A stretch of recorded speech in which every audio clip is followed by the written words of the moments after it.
lost. There's always a hope. Rise and fight.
Hello, everyone, and welcome to another BSL17 cast.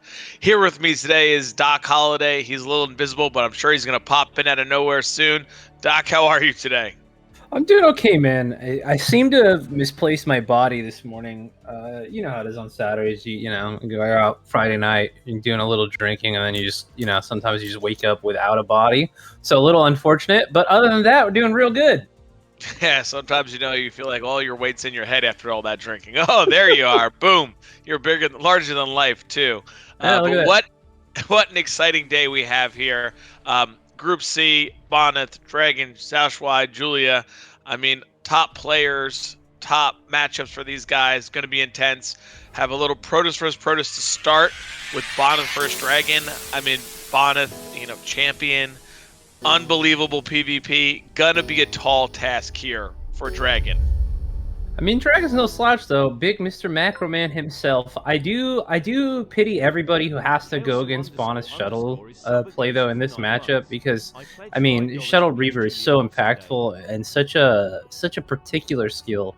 I would not like to go up against that personally, but definitely a tall task for him, as you said.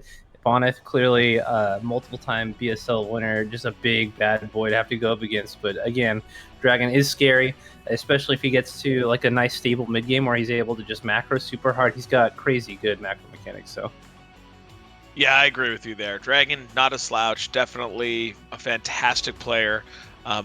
Super strong, like you're saying, in that macro game, mid to late game. The question is, will we get there? Because we know Bonth likes to mix it up, and you see the stats there: champion, second. I mean, guy just knows how to win. I mean, PvP, especially early game micro, is pretty much key. It's all it's about, and Bonth is the micro master. We have that macro versus micro matchup here, but Bonth, he knows what to do. He knows how to press with the shuttle. He knows how to press with the goons. Micros those Reavers just incredible. It's definitely going to be exciting. What's interesting is we have the first map is Invader. The question is, will there be some shenanigans to start PvP on a two-player map? ooh, yeah. I mean, there's all kinds of stuff that you can do. There's always zealot pressure, of course, that you're probably going to see. But also, dude, just like it's so weird that in this matchup you can do pylon pressure. Yeah, you can. Manor pylons are hilarious. The manor pylons can get out of control, especially on a map like Invader. We'll see if one of the players decides. I mean, there's so many openings here. You can go 1-gate proxy, 2-gate proxy, proxies in the base all over.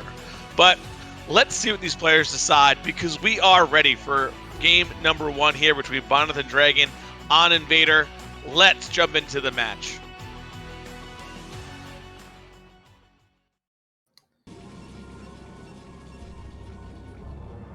Well, alrighty, guys. In the top left-hand corner, starting as the blue Protoss, we have DragOn. And in the bottom right, our red Protoss, it is Bonyth. So no early shenanigans yet. We have not sent out a probe from either side. I would less expect it from someone like DragOn, he likes to play more standard. He likes to make sure that he can just kind of get in that mid game and work. Bonth, I don't see him proxy so much in all the matches I've seen him play or do anything crazy. So I feel like we're going to have a standard match despite having so much potential for some nonsense on a 2-player map. I always feel like this map is like really appropriately named because you have the second ramp that you can always just like run by cannons and stuff like that in other matchups.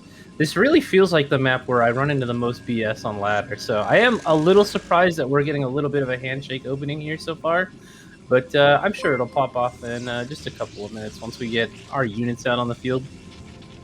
Yeah, the double ramp, I guess PvP isn't as extreme or exciting. You see DragOn here looking for that proxy, making sure there's no nonsense happening. But the double ramp, maybe for some counters or some pressure PvP, but because there's so much Dragoon Reaver fighting, especially in the mid game, like there's really not much to do with the second ramp. Like I'm not sure, like run things by.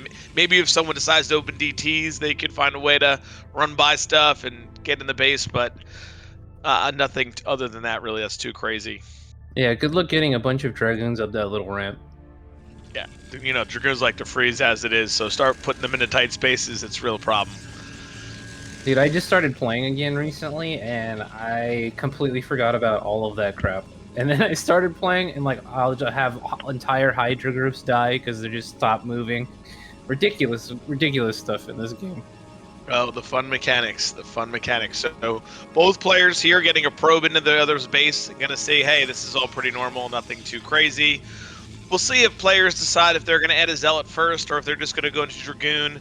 Knowing this map, I don't think the Zealot is so important, but as you mentioned, Doc, Manor Pylons are a thing in this matchup. So you don't get the Zealot, your opponent sees that you don't get the Zealot, he can really be enhanced to try to get that Pylon. But gas harass happening here from Bonyth on DragOn's probes, really kind of messing him up a bit.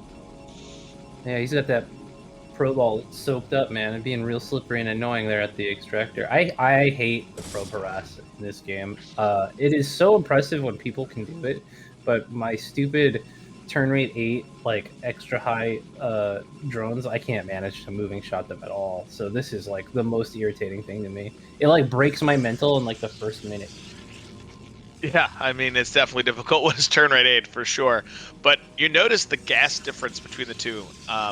It's kind of crazy, but that probe harass did cause, you know, Bonth to get a little bit of a gas lead there.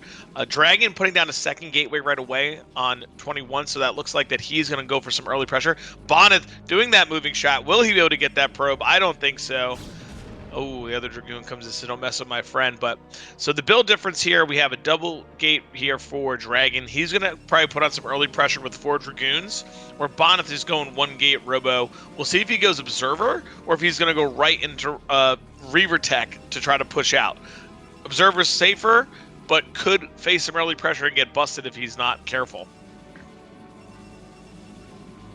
Man, the PvP opening build orders are so dang important in this matchup. I would be so stressed out. I mean, like, people talk about ZVZ being coin flippy, but I feel like PvP, like, the early build orders can really make or break your game, and there's, I think, less room for being annoying with, like speed and stuff like that to make a more deterministic outcome.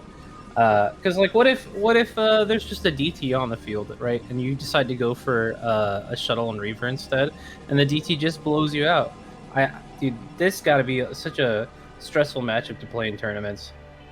It can be, especially if it's only like best of 1, best of 3. You can just die. Bonth's gonna recognize here what's going on right away with this timing of these 4 goons. I like that Bonth had that Dragoon out, but yeah, it can get very coin flippy, like you were saying, depending on if you can go 3 gate, like I'm gonna put some real pressure, and they go 1 gate DT and you're dead. Just the way it happens to go. All right, well, just as you predicted, here comes the 4 goons across the map now, going to try to secure the bottom of this ramp here and slow down maybe the expansion. Wow, great focus fire immediately from Bonyth here is going to destroy these Dragoons here. All of a sudden, the 1 gate build on the aggression against the 2 gate Dragoon, and we've already lost 2 Dragoons. Dragoons are crazy expensive. They're almost as expensive as a siege tank. Like, it feels like they're such a little basic unit. But oh my god, they're so expensive. Losing any of them here is a huge problem. Yeah, that was a really, really bad trade there for DragOn right away. Losing 2 Dragoons for just 1. Bonth obviously microing fantastically there. Was that an advantage having the Zealot? The Zealot tanks so much. You notice Bonth already has a shuttle, and DragOn is going Observer, so he's going to put down a Nexus, it seems like, before anything else, and that could kill him. Oh, making more units actually. Curse the commentator there. It's not. There's no winning, man. No, not as a commentator. As soon as you say something, it goes the other way. It's like, oh, he'll never go carriers here, and then next thing you know, the guy's dropping a Stargate. You're like, oh my goodness. But DragOn kind of slow playing this expansion. Not sure what Bonth's going to do. Oh, this could be big. Getting that Observer out. Bonth pulls it back. Really good reaction from him to not get that sniped. That would have been a big deal if he were to lose that first Observer. But sees that DragOn has a ton of units. The one thing about this map that can make things tricky, like if DragOn doesn't stay here and goes to that first ramp, he would have high ground advantage and force Bonth to go all around. We see that's not the case. So Bonth is going to be able to get his Reavers up here with his army and be able to pressure this expansion. Going to be a little bit of a tricky spot. We see DragOn drops down that Manor pylon in the front there just to tank some damage from the Reaver and the AI from the Dragoons. All right, here we go. This is the moment. Dude, I love big shot. Man. Oh, he loses the shuttle immediately, though. Oh. But he's targeting the Reaver. Reaver gets down some crazy fire, though. He does have a Reaver of his own. Hopefully he has his Scarabs loaded. He does. Bonth is jumping right on this Reaver. Though. Oh my gosh, and DragOn pushed back, I think, into his main base here, and he's going to have to pull some... Oh my god, the Reaver goes down up the ramp! And I think that's all she wrote here for DragOn. We have... And GG is called. Wow. Yeah, we said it, man. Micromaster. You know, you were talking about it. Reaver, shuttle, like that's what this is all about. Single engagement just ends the game. Very unfortunate start for DragOn, though. It's hard to come back when you're trying to be aggressive on the map and you immediately get shut down on the opponent's side of the map here. But that's just how it goes sometimes, man. PvP's a crazy matchup. You know, just a little unfortunate miss micro at the beginning, and then after that, he was just behind on the tech. Yeah, and then you saw how important the shuttle is. Even though DragOn did a really good job of focus firing it down, just the Reaver getting off 2 or 3 shots and splashing on those little Dragoons just make the world of difference. I mean, we saw those Bonth Dragoons just come in and pretty much eat DragOn's Dragoons once they took a couple shots and then just ended the game. Tricky, unfortunate, but that's the way PvP goes a lot of the times. These games end within the first 10, 15 minutes, so... Yeah, unfortunately, Reaver is such an unfair advantage. Like, you and your friends, like, meet up with a bunch of other dudes to, like, have a fist fight, and then a guy's in the background just, like, shooting you all with a grenade launcher. It's just a huge difference. Like, yeah, as you said, 1-2 shots, and it's like a fight-winning interaction there. So, but Bonyth going up 1 so far, obviously... not something that's to be completely unexpected. With, I mean, if he just needs to win this, so his whole scorecard just says champion. You know what I mean? Yeah, I mean, looking at the statistics in the top left and top right, Bonyth 81% against Protoss. Why is that even extra impressive? Because he goes so deep in tournaments. He's playing against DeWalt all the time. He's playing against guys like John Hoon. He's playing all of the top Protoss and still maintaining an 81% win rate. Where DragOn sitting at 32%, playing a lot of those players as well. And if you remember, DragOn a couple years ago played ZVP as the matchup pick, so probably not as familiar with his other matchups. And not surprised here, Doc, with this map pick of Polypoid. Super standard, super straightforward. I think DragOn would be happy with this choice of his own right here. Yeah, every time I see Polypoid, I feel like I need to put on my glasses because I feel like I'm just looking at Fighting Spirit. Oh, I know everyone loves the old Polypoid. Look at those statistics of games over there. Just thousands in each one. I mean, just crazy. But it seems like our players are ready for game number 2. Let's jump into game 2 between Bonyth and DragOn.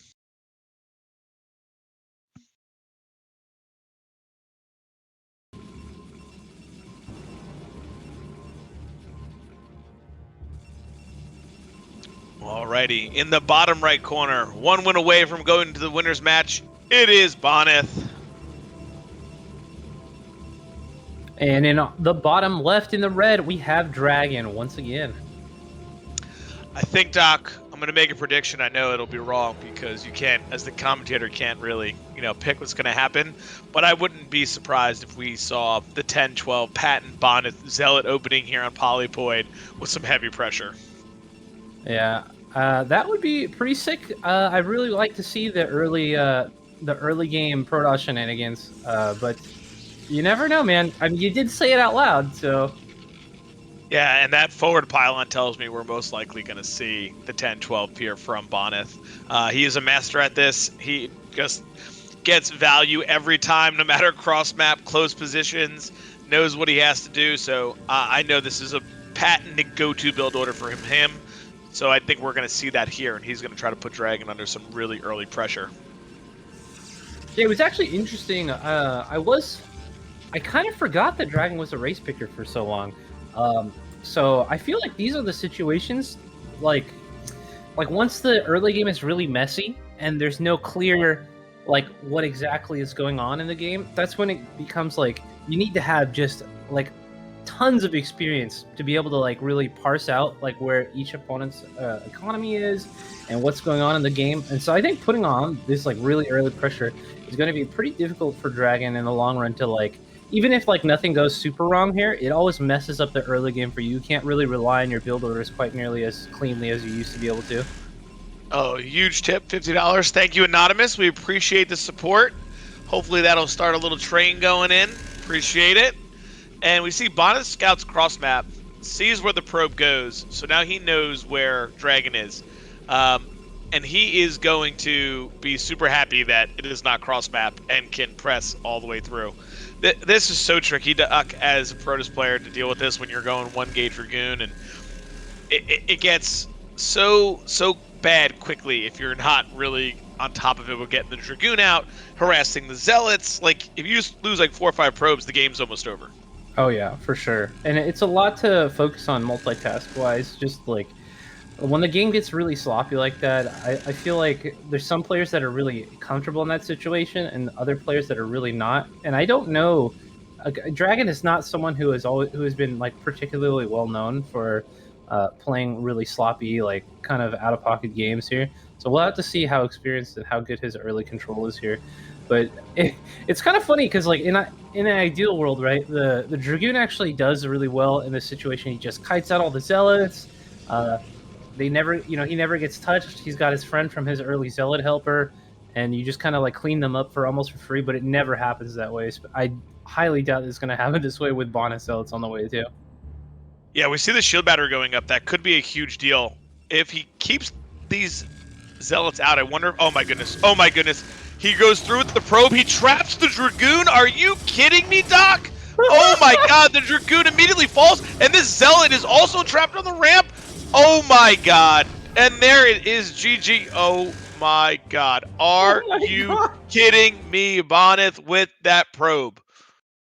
I feel like Bonyth was doing math before this. That was the perfect move there. I've never seen a more clean engagement at the ramp there. I was like, oh yeah, DragOn's got this all set up. He's got the shield battery. He's just gonna be able to hold this ramp for forever. Nope, instantly the drone the probe gets there, and there's nothing he can do.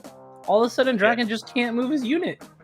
Can't move the Dragoon. Can't reach the shield battery. I mean, worst case scenario possible there. We talked about it before we started, Doc, that this is a micro matchup and Bonyth's top notch, and right there, that's insane to be able to get that probe through, make the Dragoon spaz out, and then surround it with the Zealots and the probe, and then trap the Zealot after. Not just trap the Dragoon, but I'm also going to trap your Zealot. So I'm just going to kill you. Thanks for coming, DragOn. I feel like I see that as a player, in one of my games, and I just go do something while I wait for the game to end. I'm gonna go get a coffee. I'll be back. I need a break. Doc's I'm gonna make this guy kill all my buildings because of this. That's it. Yeah, I'm making extractors on other sides of the map and stuff. I'm just so tilted after that. Well, with that, Bonyth will move on to the winners match. DragOn falls down to the loser side of this group. And we're gonna be changing gears here a little, Doc. We're gonna be going into a Zerg versus Zerg. XiaoShuai and Julian, two really solid players. XiaoShuai, super aggro, very tricky Zerg. where I feel like Julia likes to play more of a drawn-out ZVZ style. So I think it's going to be really interesting to see what both of these players come up with. Now, Doc, talk to me. ZVZ on a 2-player map because we're starting on Invader.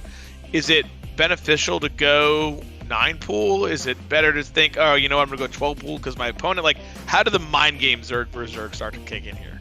It's so annoying because I mean, everyone knows, right?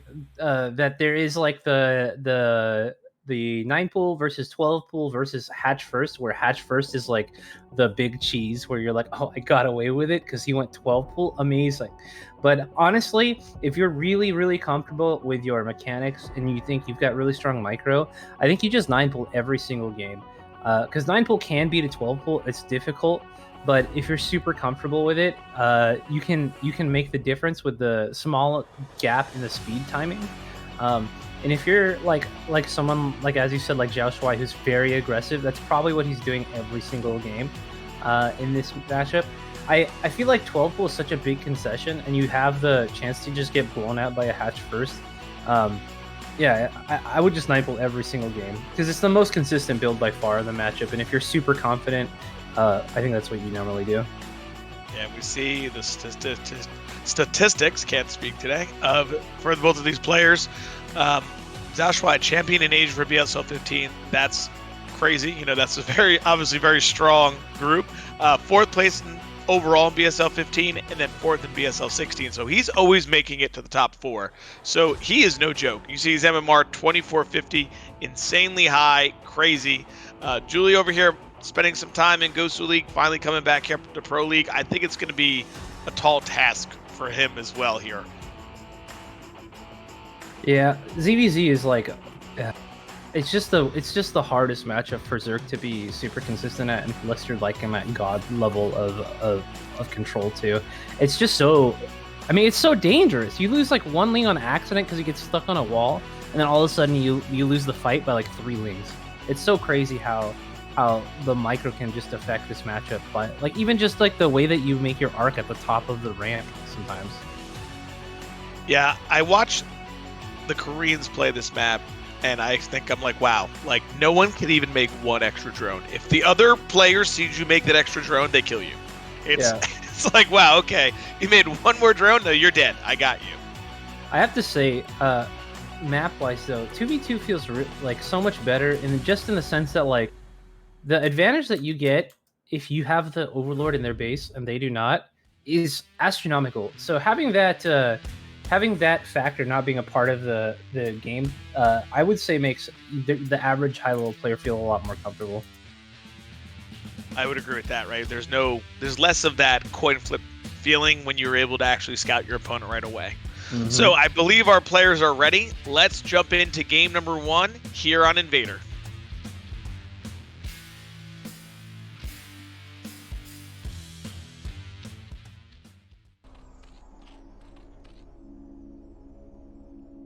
All right.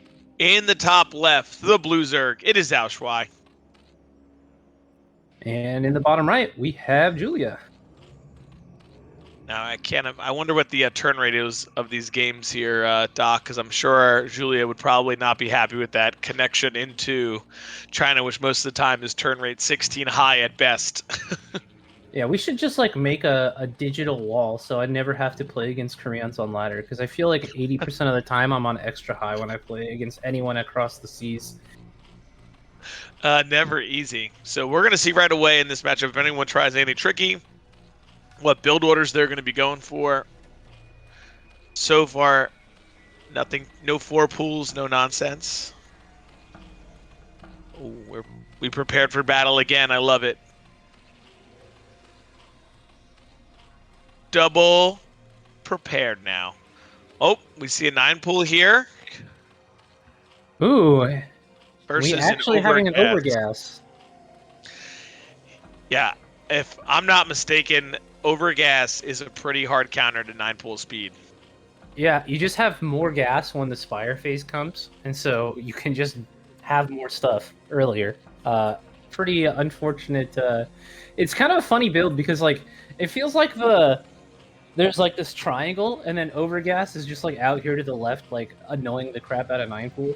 because it's so strong. It's basically the exact same build when it comes to like where you're just taking engagement to your side of the map instead of on their side of the map. But then once the mutas are out, it's time. It's your time. You just have more mutas. You have the potential to make Scourge and stuff that your opponent just can't handle because they haven't been mining the gas for just a little bit longer. Yeah, and I wonder if XiaoShuai did his homework, watched some of Julia's games, and kind of said, okay, you're someone who likes the 9-pool. I'm going to do this build. Knowing it's a counter, all those mind games going into effect. You can see already XiaoShuai's gas just banking up like crazy. Lair on the way for him. Now, it seems like Julia is going to be going for speed here. Well, speed first can make the difference here if the Lings somehow manage to make it up the ramp. The thing is that's such a tall order versus a player that's like XiaoShuai's caliber. But if the speed pops in first and you have layer first from your opponent, you have a lot of room if you can get up the ramp to do a bunch of damage because they can't chase your Lings down. And if you get enough drones, then it's all worth it, man. But yeah, that's definitely a big wish here right now. So hopefully Julie's got like a fairy godmother or something here to grant it for him. But I feel like here. I feel like XiaoShuai made an extra drone or two here. Oh my goodness, but he immediately kills 2. Yeah, he has 2 extra drones here compared to, oh my goodness. Oh no, what's happening at this ramp? Julia keeps sending 1 Ling to go fight 3 dudes. This is like when you're going out with like the wrong friend and a bunch of guys jump you and he doesn't even help. Oh my goodness, second hatch hidden in the base, but he does get his Zerglings in. He doesn't see them just yet. Oh, he's gonna see it. The speed is gonna make the big difference here. If we can pick off a couple of drones, it's gonna make all the difference. But unfortunately, Julia's micro, at least at the ramp, was not particularly impressive here. And the speed difference is going to be equalized here pretty soon. Oh my goodness, he blocks it! Oh my goodness, he blocks it! All of these Zerglings, even with speed, aren't going to matter, Doc, when you're trapped. Where are you going? Nowhere. Dude, and it wasn't even a random building. It's the Spire. He had to put that down anyways. It's not like some creep colony or an Evo that he had to waste money on. It was super optimal. All right, 3 more Lings get into the main here, but that was super efficient. Only 1 drone going down so far. And the extra hatch going to easily be able to make up for that. 2, though! But Doc, we're still down a drone from Julia. Yeah. Unfortunate, but hey, more has to be done here. 3, right, here we go. All right, he does get another one. Gosu for 10 months. More Lings coming in, flooding in. Oh, can he get more of these drones? It looks like he does. Okay. The gas too is really big in this portion of the game here. Yeah. Of course, XiaoShuai has a giant bank. Yeah. Yeah. Look at that's like 70 Scourge right there. Oh man. Oh, catches 2 Lings here. So a little bit crazy. I'm surprised that he has not put down a creep colony to make a sunken. Let's see what he can do running these Lings around. I don't know what's going on in Julia's base, if he has the Spire on the way himself, or if he is just trying to win the game. We engage here, and all these Lings are now dead. Can he get 1 more drone? He does get 1 more drone. Well, he does even up that drone count, so that's Doc, nice. I was gonna say we have more drones still, even though we lost a bunch. I think the big factor now is the larva count. The gas has been stacked. Now the larva count here, we're not making any muta. We're not. Oh yeah. All right, I think those are first 2. In this situation, having the extra gas lets you build the muta, and then you can also make Scourge with the extra larva, which is a huge deal. Because all of a sudden your opponent's running away from your army, and you're just doing whatever you want. Is he gonna go? Oh, is he gonna go like mass Speedling, mass Scourge? I feel like that's a mistake versus a. As long as the turn rate is good. Oh my goodness, that 1 Ling! Oh my goodness, the 1 Ling kills a drone, and the 2 Scourge kill a muta. Can Julia ever leave his base is the question, knowing that there are Lings on the map. Oh man. Right now, I think that Julia cannot move. He has to stay in his base, but we're mining with only 7 drones while XiaoShuai is mining at 12. and is sitting on extra larva. I think only over time here, this is going to be just a major problem. I don't see how you can make it up now. How do you make up 400 gas at this point? I don't know if you can. And XiaoShuai actually having the privilege of going up to 35 supply in this matchup, which is not something we see all the time here. So there's just going to be essentially overwhelming unit advantage, and it's unfortunate, but no amount of micros is really going to be able to, I think, make the difference here. As soon as these mutas come across the map here, the scouting Ling is, we have a huge group of Lings that are ready for a backstab at any point, and Julia canceled the Spine. I've been playing too much StarCraft 2. The Sunken. So that's a super exposed base if anything goes wrong here. Mew's going to show their face in XiaoShuai's base. And with all these units here, I bet you these Lings come down and just ruin the mineral line for Julia. All right, we do have a big muta advantage, though. 2 muta advantage, but never mind. They're more pop out. We have a ton of Scourge going. As you said, Doc, the backstab is on, right? Well, here it comes. And there are two Lings in the main, but that's not going to be enough. Okay, we have 7/7. We have a ton of Scourge here as well. Let's see if Julia can somehow micro enough here to kill these muta, but he's getting chased down. Lings coming in, but their AIs put them on the gas. Lucky enough for Julia that all those didn't go in, but we have 1 Ling and a bunch of drones. Another drone does go down. It's so funny when you see this. There's just so much going on the map right now. 330 APM, not enough to manage both fights at the same time. It's just so difficult. There's so much going on, and any mistake in either of these arenas can get. Welcome to the Scourge Show. Oh my goodness. It's a cloud of Scourge. GG. We decided that we're not going to GG out because it wasn't a good game. It was just a game played. Unfortunate there for Julia that he could not get it done. But XiaoShuai showing that, man, he is ready, right? Like, I mean, what a good build order. Way to hold those Zerglings. What a block with the Spire from XiaoShuai to trap the initial Zerglings. It's pretty crazy, man. Yeah, that was nuts. The way that XiaoShuai played that was great. You're right. It was the perfect build order choice. And I think that might add to the salt a little bit too. When you get kind of build order countered, it really breaks your brain a little bit. Like you're trying to play a standard game, and then you come out and you're like, oh, I'm just at a disadvantage from the beginning, and there's very little that I get from my speed. I mean, I think that Julia did a pretty good job. I think it was like 3 or 4 drones that went down, but it wasn't enough to make up for it. And the fact that we got the extra hatchery in the back there to be able to make up that drone count really fast. Like you could see, he killed a bunch of drones. No drones went down for Julia in the early game, but he was still at a disadvantage very, very quickly once the muta phase started. So, yeah, I mean, that's got to really wreck your mental for game number 2. Yeah, you definitely can't feel good about the game considering it was a build order counter. But on the other hand of that, it's like, all right, well, he got a build order counter. Like, what am I going to do to make this up for this game? Because if it was an even game, maybe I would have taken it. So there is that piece of it, but I definitely have been there where you're like, oh my God, how did this person the perfect counter? How did he do it? How did he know? So it's a little unfortunate there. And Julia's picked Polypoid, as seems to be the popular map pick today. Yeah, I think everyone's just super comfortable. It's comfort picks. We don't really have maps that are like very clearly weird enough where you can come up with like a very special build that will just blow someone's mind, especially in a matchup like this where the belt is so tight. There's no real wiggle room, right? So this is like just a map that everyone's comfortable on. No one's going to have any question of what they need to be doing here. It makes sense. Yeah, 4-player map adds a little bit more, unknown items in the game, right? We might scout the wrong way, so maybe Julia has something up his sleeve. But I believe our players are ready for game number 2, so let's jump into the match. Dude, I'm getting flamed in the chat right now for my bid not being made.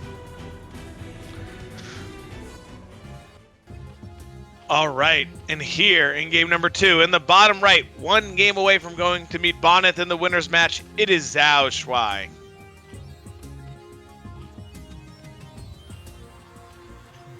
And in the top left, down 1 game so far, we have Julia.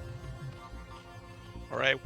We see both players will not scout each other first, so they'll both be at that disadvantage at the same time of not knowing what the other player is doing. So we'll see if something crazier happens. Will XiaoShuai now go for a 12 hatch and it's cross map? And that would be unfortunate if Julia goes for a 9 pool. Or will Julia go for the 12 hatch and get crazy with it? I would love to see a 12 hatch. I think especially... Well, I guess game number 1 wasn't like a really big... it wouldn't demonstrate to me that I'm strictly worse than my opponent. So maybe you don't go for that and you just still try to play standard. But I think that Julia's probably aware that XiaoShuai is the favorite going into this matchup, and taking a big risk like a 12 hatch, even just a 12 hatch in base, could really pay off. Yeah, I mean sometimes when you know, oh, that looks like an overpool. This is a weird one. Okay. Overpool is a funny build because there's something that you can do in pretty much every situation with an overpool, but it's not strictly the strongest build in any situation. Yeah, so it looks like overpool versus a 12 pool here. I feel like overpool, you don't see it very much in ZVZ. I feel like you see more of the 9 pool speed over gas 12 hatch, but obviously XiaoShuai has something up his sleeve. So it looks like Julia will be at the advantage in this game to start with the build order. Dry in the chat asking for Hydra ZVZ in a cross map scenario. Man, that's a tall order there. It's very possible. Never know. Looks like Julia looking to take an expansion here right away as well. So I feel right now, Doc, and correct me if I'm wrong, that Julia has the build order advantage. Just a little bit here with the economy, but like as I said, there's like a way to play overpool versus every build. I'm not like an expert at it because people who play overpool are like kind of like the black sheep for ZVZ, but there is a way to do this. Now, if this extra hatchery just stays down, that's a pretty huge advantage. Even with the layer being slower, like just having the extra larva is pretty crazy.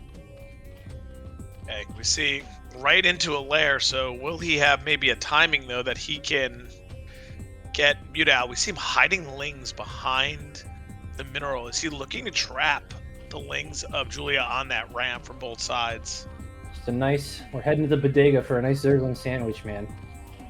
Oof, it might happen, and that might happen. It could end the game. And we see Zergling's speed here, not a lair. So the Spire already down for XiaoShuai. And I don't know, man. Looks like this was his plan. He's looking like he wants to trap these Zerglings right here and then just run them over. Yeah, if this happens, there's no chance for Julia because you lose the Zergling advantage here, and that was your only advantage since you're going for speed first. And then what do? Because you can no longer like delay the meta by forcing them to continue to make Zerglings with your attack. Oh my goodness. The nightmare has begun, Doc. Ling's getting trapped. XiaoShuai actually executing his build as well as he wanted to by trapping some of these, and now Julia on the back foot. Yeah, this is pretty rough. We have a colony going down, and that is no good because, believe it or not, those tentacles don't reach all the way up into the sky to hit these mutas, and those mutas are going to hit the field any second now. Oh, Funkins don't go attack air? Unfortunately not. I mean, they really should, though, right? Could you imagine ZVP? So you don't have to defend versus a Corsair at all. You could just make drones for 10 years. Would make Zerg a little overpowered here, and XiaoShuai pressuring, looking like he wants to counter, making Julia pull his lings back. The question is, how close is that Spire to being done? Because Julia started his lair very late. If he doesn't recognize it and think this is just some type of Zergling all in, he's going to be in trouble here. Yeah, Muta on the way. He's going to have to put down Evo Chamber. And oh, Julia doing a good job here getting this Ling in the scout. He's going to know now that he needs to put down the Evo Changer and Creep Colony so that he can survive against these Muta because they are on the way. Interestingly, though, XiaoShuai made a whole heck of a lot of Zerglings early on here. So I feel like the Muta could have definitely been faster, and this is kind of working in Julia's favor for now.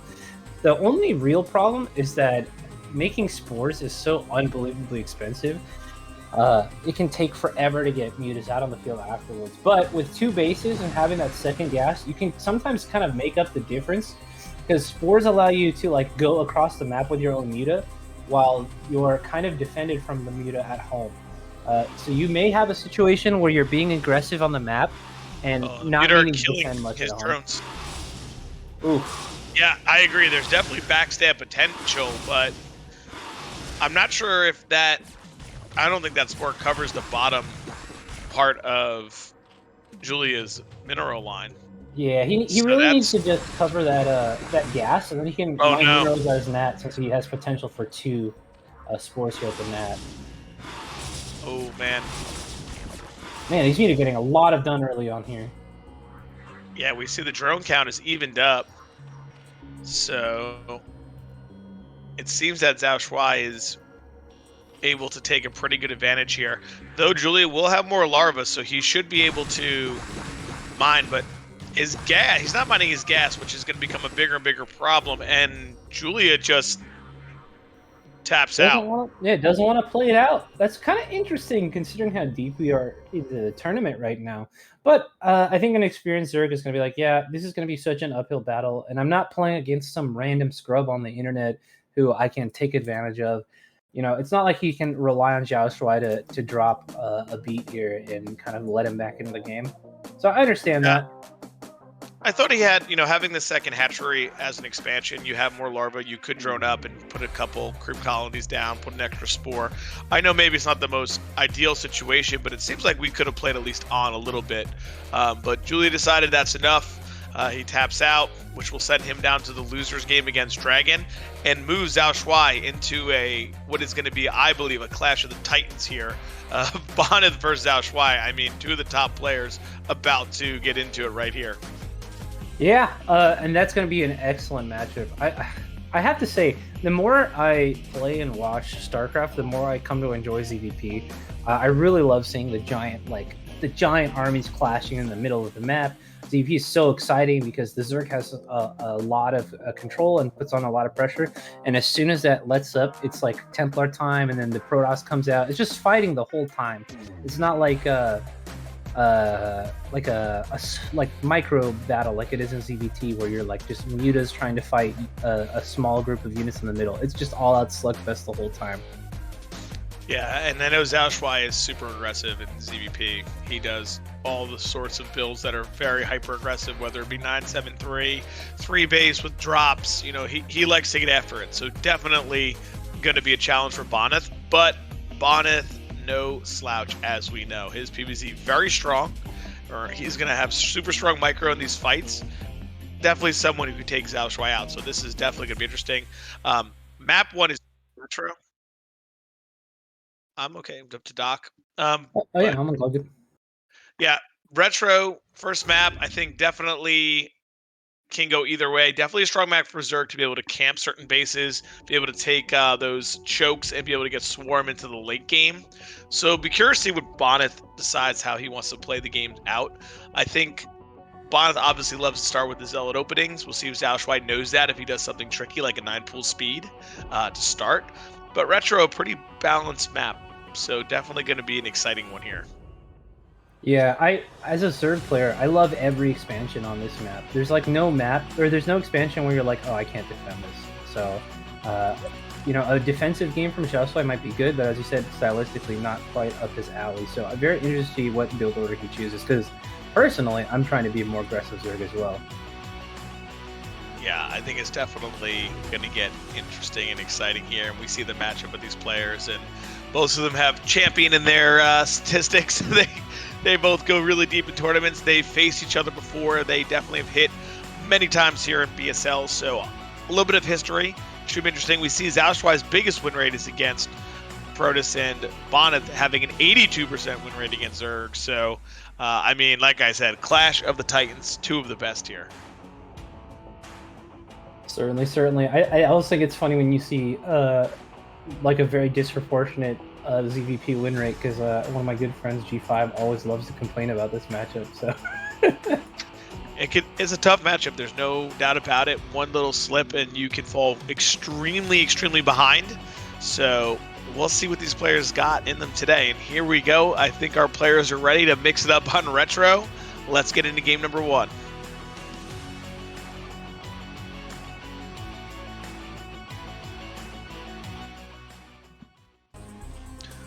All right. And spawning in the top right of Retro, it is XiaoShuai.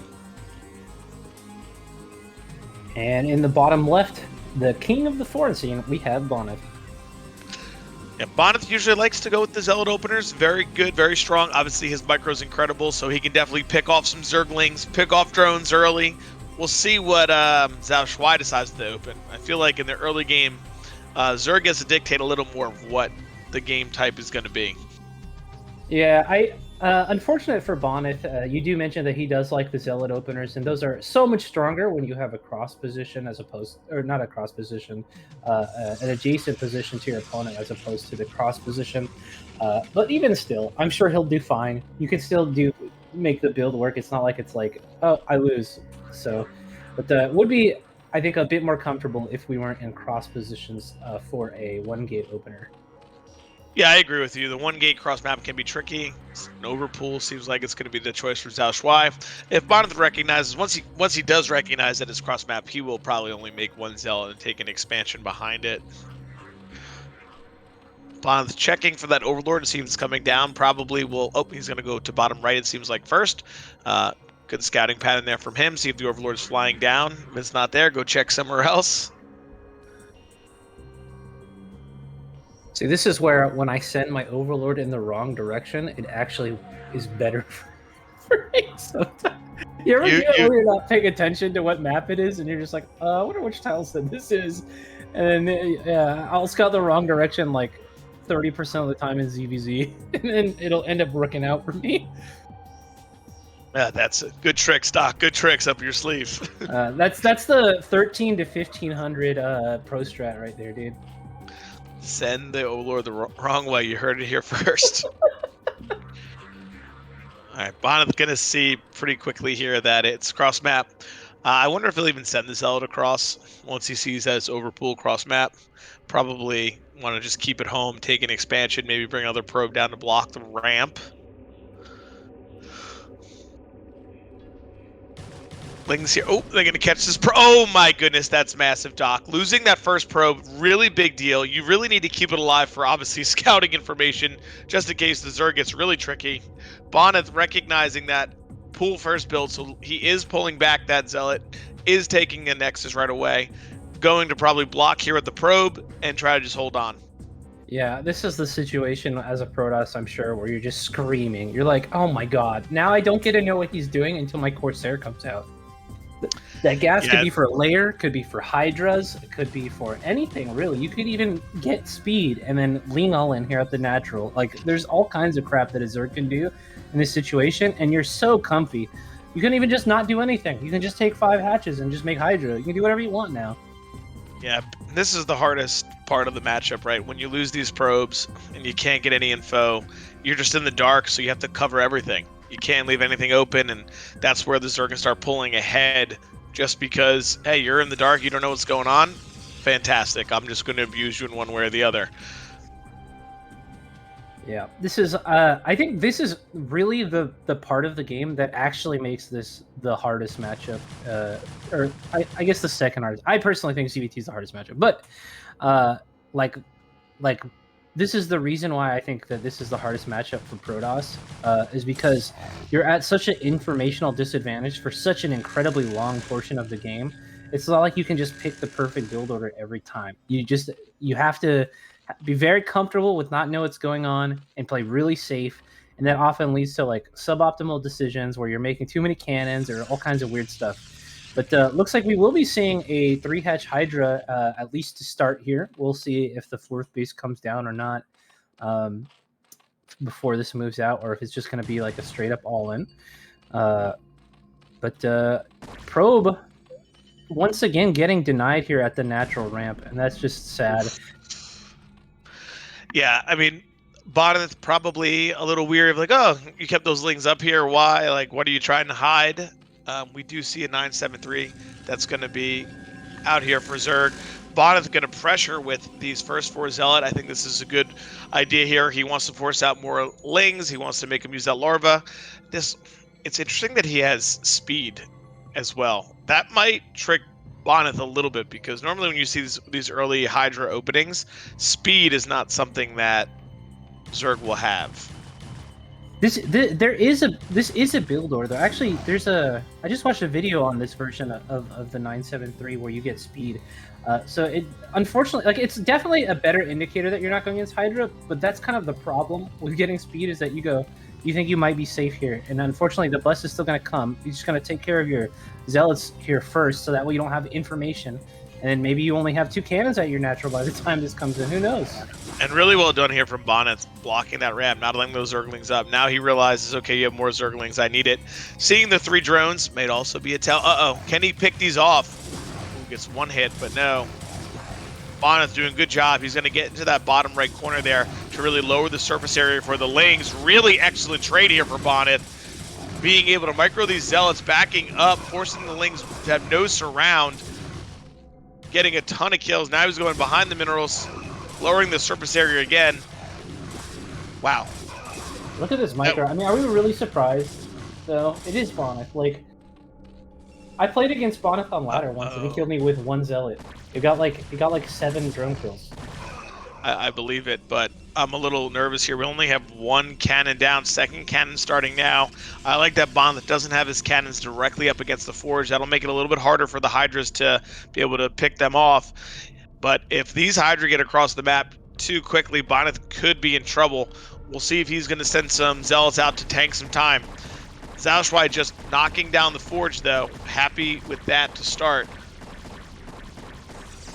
Yeah, and there's no way that this +1 is going to finish, I don't think, because there are only 3 Zealots at the nat right now. Again, you said you can probably try to stall here, but I don't know. There's just too many Hydra. Yeah, we see the Hydra are continuing to be produced here. XiaoShuai may be looking for a bust. Bonth does cancel the +1. Gonna probably send that probe to add more cannons. He is.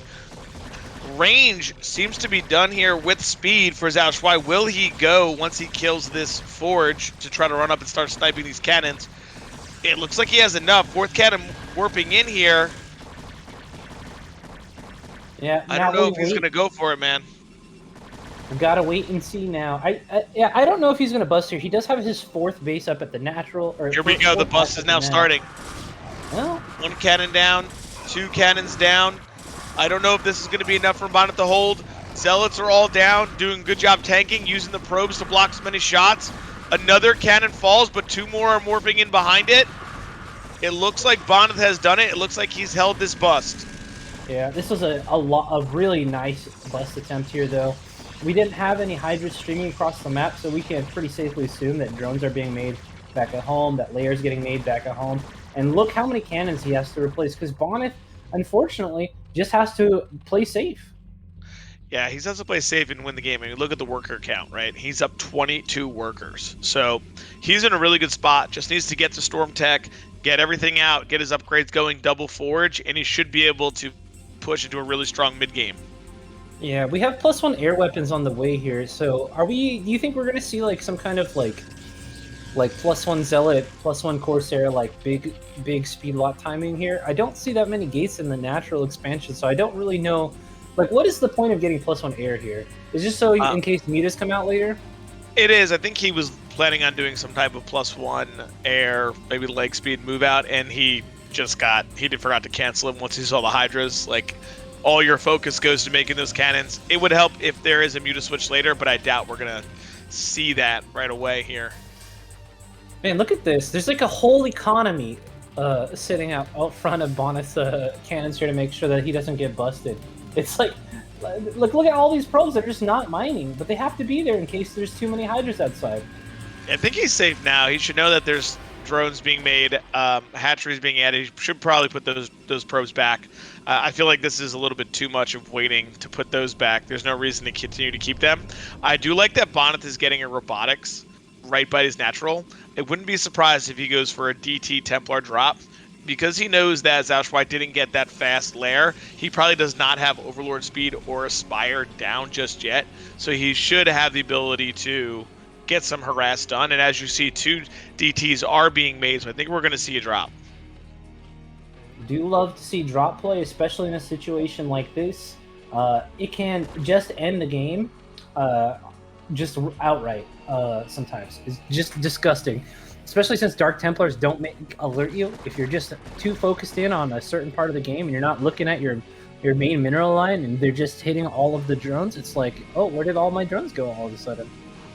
Yeah, so Bonth does see the Spire going down and the Hydra's at home. Probably a little bit of a hint for him that we will see a Muta switch. Usually if the Hydras are defending and not on the map, Zerg wants to play into some kind of Muta play. XiaoShuai getting a full scout here. So we'll see if XiaoShuai determines if he wants to go that route or if he's going to mix it up. And there it is, the double Templar in the shuttle. He knows that he had to make a ton of drones here, not making Hydra. All that gas was used, so either Lurkers or Muta are on the way. Another 2 DT. I'd imagine we're going to see a Dark Archon. There it is. There's the Dark Archon. Man, you're on fire today with the predictions. I know, it's like almost like I play this matchup. It's crazy. Yeah. Dude, what a huge drop. And the Muta's not heading to check any part of the map here. I don't think this is going to get scouted at all. What is that heading to the... That's probably just an expansion, right? So as soon as that turns into a building, it's not going to have the vision to see this. Yep, there it is. Wow. Here we go. A bunch of Muta flying in. Maelstrom definitely not done yet. Oh, man. Getting a couple probes here, but 3 cannons, bunch of Dragoons. Oh, that Templar. Oh. Big storm. Good storm. Yeah, that was a very good storm. Took a lot of damage on those Muta. And Doc, you're right. He is not going to see that shuttle. I'm hearing the Jaws theme, man. Dun-dun. But there are some units here, though. Yeah, there are some units here. Uh-oh, Bonth not going to get anything done with his Dark Templar. Going to get spotted right away. Don't bring the Hydra to the shuttle, Bonth. No. Oh, they're on hold. Okay, they're in hold position. That's fantastic. Let's see how much he gets done with this. Looks like nothing. 0. Damn. Okay. We stormed Hydra. Not even going to get a Hydra. Okay. He doesn't get a Hydra. We don't get a Hydra. Only get 2 drones. That's really a problem here for Bonth. That was a big investment. And now if you notice the drone count of XiaoShuai, Doc, that is a scary amount. I have never seen... That's too many. Well, yeah. That's so many for 3 bases. Yeah, that's going to be... he's going to transfer to the 4th. 60 drones, not where you want Zerg to be, especially when you're on 2 bases, is Bonth here. We're getting to that 13-minute mark. Bonth's going to need to take a 3rd base, or this is going to be turning into an 8-gate all-in. Bonth a bit supply blocked here at 114, adding pylons like crazy. Needs to get some macro rounds done, floating a little bit of money. Yeah, I think an 8-gate is still a pretty decent possibility right now because the macro hatcheries aren't really ready yet to support the 60 drone build quite yet. So the production isn't going to be quite on the same level as it could be in just a couple of minutes here. So if Bonth gets out here and starts getting aggressive, especially if he gets a good Maelstrom or something like that, he does have the opportunity to kind of like slow this down, maybe shut down the 4th from being really super impactful. I think I heard some lurker burrow, so I think that XiaoShuai, yep, he does, and he's gonna start to sunken up and just bunker in and hold on to this because he knows that Bonth doesn't have a 3rd base yet. He might want to be able to fly these Muta around, try to not even engage with this army, but that 4th base is very vulnerable. Bonth knows it's there. Oh man, look at the defense here at the natural expansion. Yeah, 4th base, as you said, probably the best place to attack here. Not enough Sunkens or anything like that to stop this army from walking up. Ooh, XiaoShuai. Oh, big Maelstrom. Fantastic storms there. Bonyth been able to push through here now, killing the couple lurkers. I don't know if XiaoShuai can hold this off now. Put some Sunkens down. Oh, big storm on those 2 lurkers, and now XiaoShuai is going to have to fight up the ramp into Bonyth's army. A lot of Zerg units, but can they funnel up this ramp with that High Templar has no storm? Bonth needs to get the other High Templar up there. Needs to get a fantastic storm on to the ramp. He has another one when he's ready to use it. Maelstrom is also ready. Another giant storm. Bonth, Ooh, a great Maelstrom. Yep, got that down as well. Another Storm coming in, killing those units.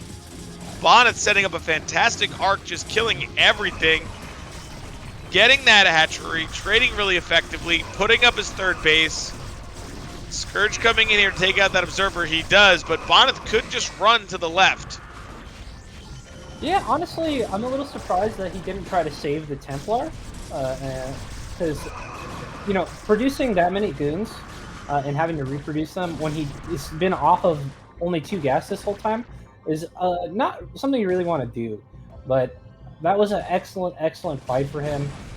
XiaoShuai still has a really high drone count, so it's not like this game is like over yet. But that was a really big important thing to do, because if that force base stays up, even if Bonth gets a third, there's just going to be way too much Zerg afterwards for him to ever be able to deal with it. But as it stands, Bonth doing a really great job getting himself into this position for the late game here. Yeah, XiaoShuai not going to be happy that that third base is up. He was probably hoping this was like a 2-base, just I'm going for it type of build, and Bonth securing stuff behind it, so he is definitely in a good advantage here. He is 2-1 already versus the 1-1 of XiaoShuai. XiaoShuai may have an advantage with the +2. Yeah, he already has +2, so Bonth's army not going to be as strong right now fighting, but XiaoShuai moving into Defiler tech on the 4 bases, going to get him to a good position. Bonth hopefully will recognize that and start taking more bases of his own. Yeah, as good as Hydras are, the true OP unit in this matchup is the Defiler. Plague on a Protoss army, just one plague, is like potentially like 1,000 minerals and like 800 gas worth of HP and utility for that army. And unfortunately, you don't have medics to heal that up. So once the HP is gone on those zealots, they're like SCVs. They have like, what is it, 60 shields or something? So all of a sudden they're dying to like 3 lurker shots instantly. The Dragoons, like a Crackling has to sneeze on one and it's gone. Like the only 2 real units that are good once Plague is out are the Reaver and the Archon. And even then the Reaver becomes super vulnerable there. So this is a very scary part of the game for Protoss, but as you said, Zerg is going to be in defensive mode for a little bit here, and taking advantage of that by getting a bunch of bases is really the way that you end up being able to trade efficiently versus that, or not efficiently, but rather trade at all versus a very powerful Zerg late game army. Yeah, I think he'll definitely be able to contain here and hold, but you're right. Containing here is probably more important for Bonth, because if you start attacking into that Defiler Plague, your units just go poof. They like literally disappear. It's so ridiculous. They're just gone. You're like, oh man, how'd that happen? So really good. I like that Bonth's just containing at some of the chokes, making sure that XiaoShuai, he sees that army coming down here, so he knows he's got to move some stuff into position, but no AoE that's going to be able to hit under the swarm in that bottom base either. Good reaction from Bonyth, though. This could have been a very the Dark dangerous Archon, attack good feedback. Can we get a feedback? Feedback. Do it, Bonyth. Got him. He died. See ya. What a See sick ya. animation. Ah, so good. Pretty crazy. Dark Archon is such a cool unit. Very powerful here late game. Unfortunately, as we say how good he is, he dies. But what can you do? He did his job. But XiaoShuai breaking into the mid-left base. This is a big deal, man. XiaoShuai securing bottom right. Oh, and here come the Reavers. Unfortunately, Reba, though, can't see these lurkers for a little bit here. Cannons aren't ready, and we don't have an obs in position, so they're just going to have to hope that this bottom cannon gets up. And as you can see, mined out on both main and natural. So getting 2 base mining going again is going to be super important. Huge flood of Zerg units coming up here now, and the Reavers are super exposed. Oh my god, the shuttle's just ignoring them. Pick them up. Oh man. Bonth right now really needs to clean this up, because he needs this 4th base. If he loses his 4th base, it's almost all she wrote for him, because XiaoShuai is taking a 5th. His main and natural are mined out. Right now, he's mining on 1 single base. And these Cracklings are going to absolutely power through that pylon and Nexus if we don't get something on it. They just tear through the Protoss units. Oh my goodness, Observer's being sniped, can't see it. Bonth trying to fight up here, but I don't know if it's enough, man. Oh man, it feels like not having detection up at the top of that ramp was a big mistake. I think if the lurkers got pushed off faster by the two reavers there, everything could have been fine. But now we have an assault at the other mining base here, and there is not very much in the way of storms or anything like that. These lurkers are going to tear this base to pieces. Oh my goodness. Okay, we do have a couple more storms here from these Templar, thank goodness. Plague does go down on these Zealots. Oh my goodness, he needs to get those Zealots either under the swarm to kill those lurkers. Oh, good sniper with the Dragoon. Look at that Zergling, he's casually just taking it off. 40 supply lead here for Zerg. Never what you want to see when you are on the Protoss side. Yeah, it's actually hilarious. Like, basically for behind on supply as a Protoss, it's a pretty bad thing happening to you. Yeah, the Reaver does get here as well, though. Now he'll be able to start to secure this base a little bit better, but that fourth base did go down. I mean, Bonth has 57 probes, man, but I think 30 of them are at the natural right now, not mining, which makes things really difficult. Yeah, they're having a meeting, so they're unionizing right now. It's pretty crazy. Dude, I mean, like, even if you transferred all of those to that base, there's a point where more probes at a base doesn't do anything, and you're just gonna...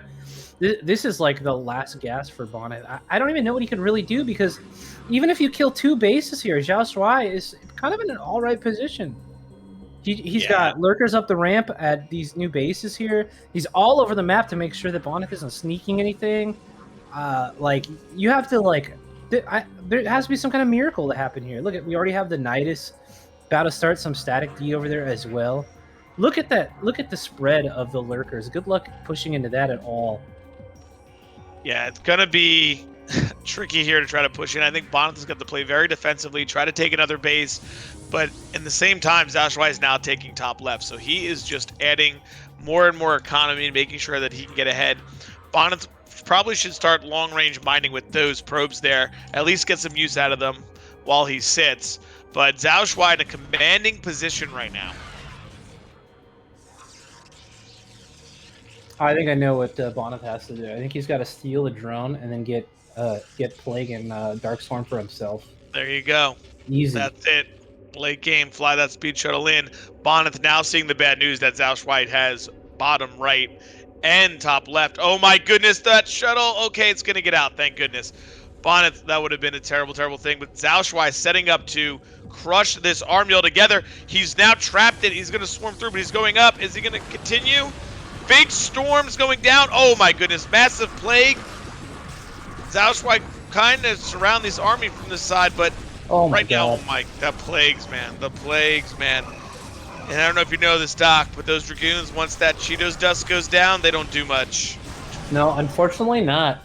You would think that a giant mech could like just step on these Zerglings, but yeah, they don't do squat. And once again, another base here where Bonyth going down. Oh, I guess the Reaver might be able to slow it down, but there goes the shuttle now. So that's just a stranded Reaver with no HP. But like, look at the army. There's no units there. Even if Bonyth cleaned up that big fight, it's like the Zerg units are completely replaceable. Look at the bank that XiaoShuai has. Meanwhile, this is Bonyth's entire army basically up here, and it has no HP. Yeah, really, tough spot for him right now, trying to hold on. He really needs XiaoShuai to throw into him like this, but he gets right on top of that Reaver before he gets any shots off. We do have some storms available. Can he get them down? Good first storm there, killing a ton of Hydra. Archon's tanking a ton of damage. They go down now as well, and it looks like there's just a ton of blue all over the place. It's not streaming across the map just yet, but I think it's a matter of time before it starts. This Lurker trying to get past these Archons, but that's not going to work. They said high five with our attacks. Yeah, unfortunately, the blue cotton ball crew too not doing so good under the Cheeto dust either.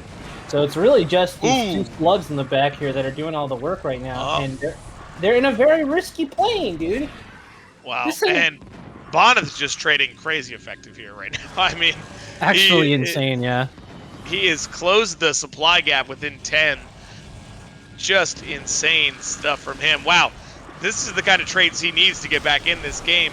With XiaoShuai, starting to break through though, but dude, man, holds another army off. XiaoShuai's got to be careful. Cannot just keep throwing units away like this, because he does have 3 bases mined out. He's mining on 3 bases, but now Bonth is mining on 2. We need a shield battery for these Archons, dude, so they never ever die. Look at this guy, 18 kills, 10 kills. And what's crazy is that right now the drone count in those top right and bottom right and top left bases are tiny, man. I don't know, Bonth is starting to really come back into this game. And XiaoShuai continuing to send army here and just throw it away. How does he do this? How does he survive this situation? This is crazy. He's crazy, man. He's crazy.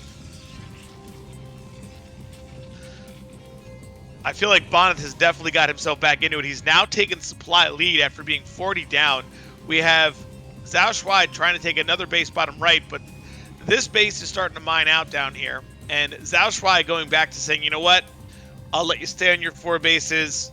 You just get contained, and I'll push through when I can. Man.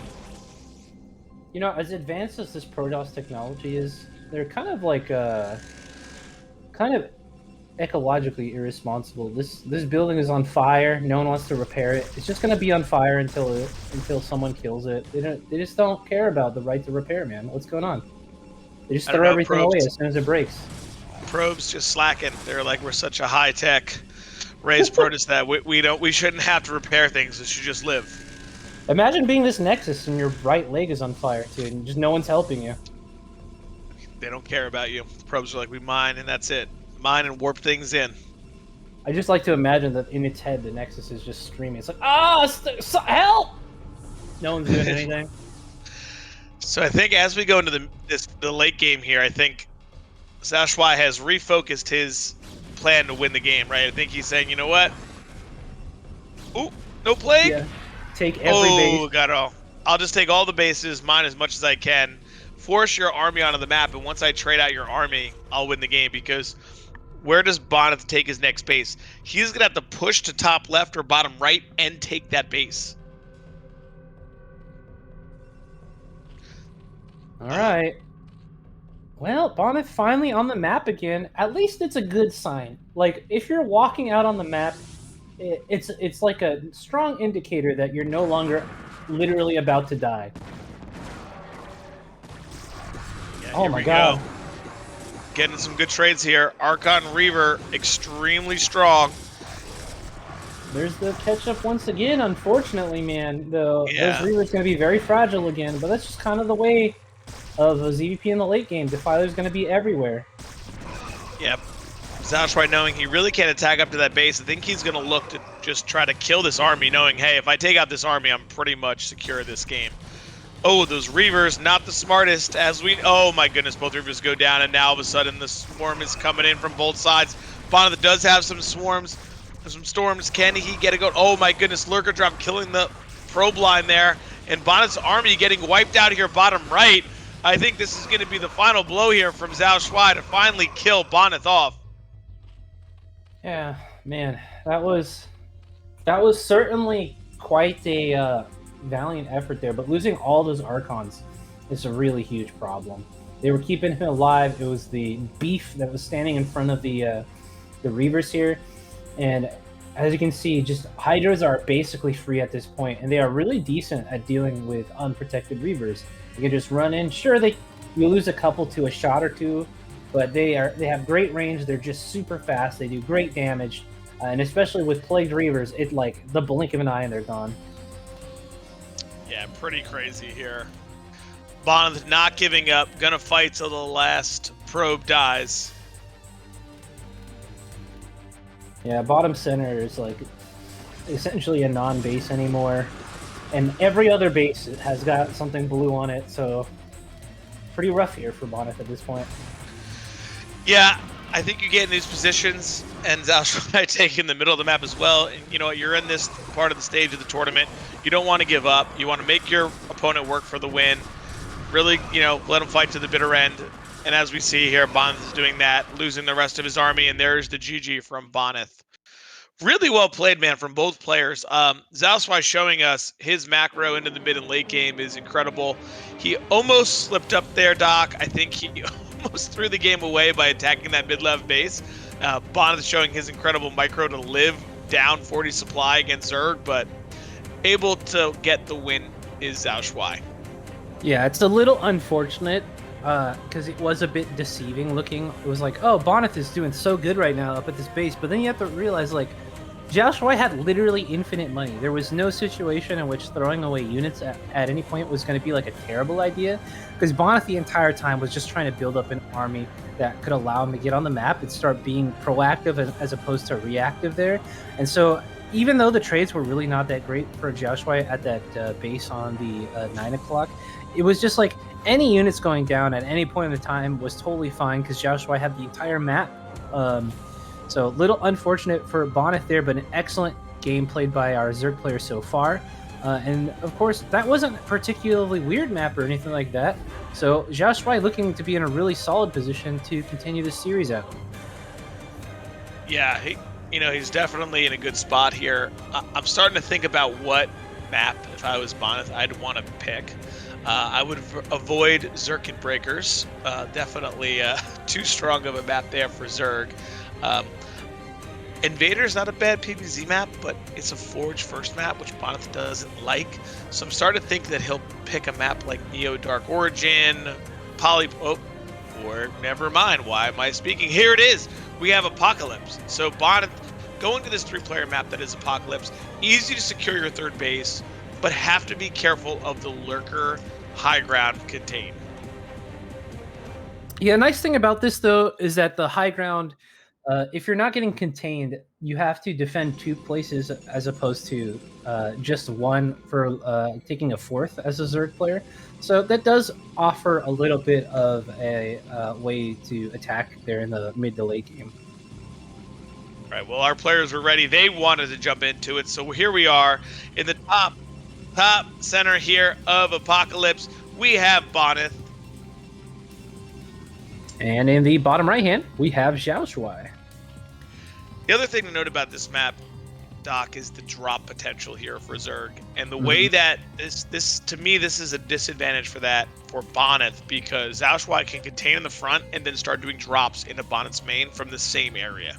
So definitely, I think, positional advantage here for XiaoShuai.